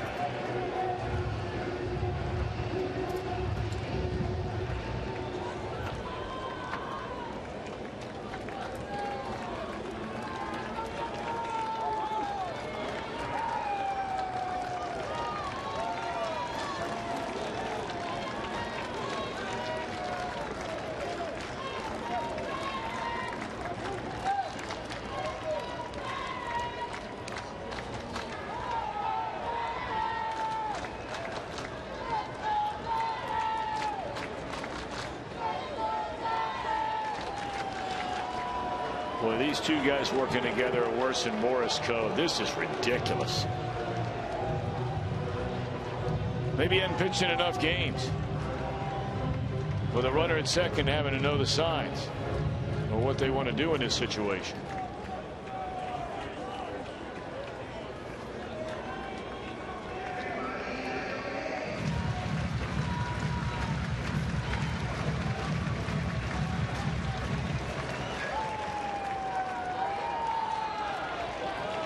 All right, 2-2 pitch on Bourgeois, and here it comes.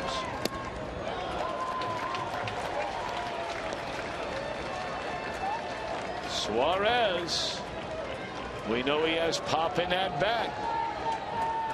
He's standing in the on-deck circle. Can Bourgeois give him a chance to come to the plate?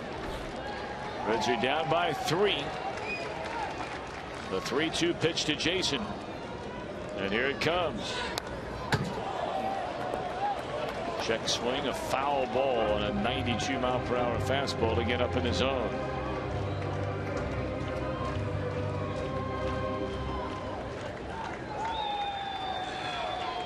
Bourgeois, a count of 3 balls and 2 strikes.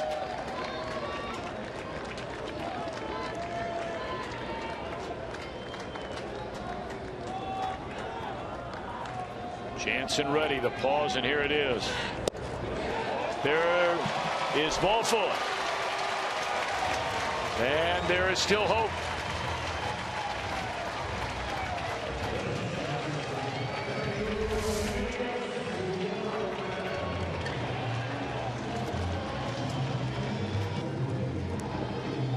Up and in, almost in the same exact spot as the previous pitch. But the previous pitch just happened to catch the bat of Bourgeois.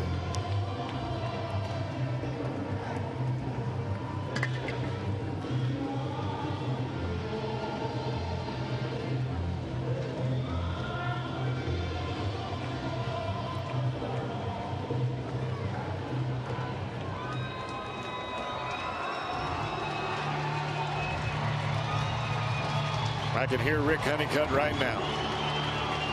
Stay away. Make him hit the ball into the big part of the ballpark.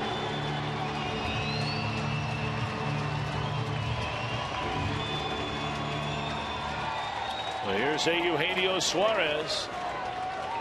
He has 9 home runs. He represents a tying run with 2 outs and 2 on here in the bottom of the 9th inning. Strike 1.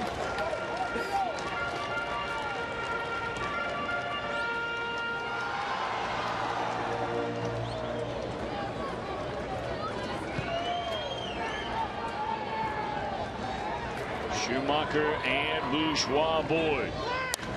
Oh, he had a rip at a 93-mile-per-hour fastball and fouls it back out of play.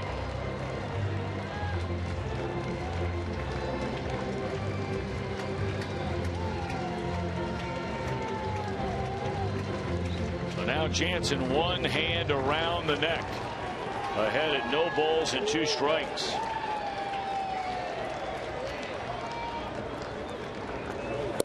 That's the old ball game. Reds strand 2.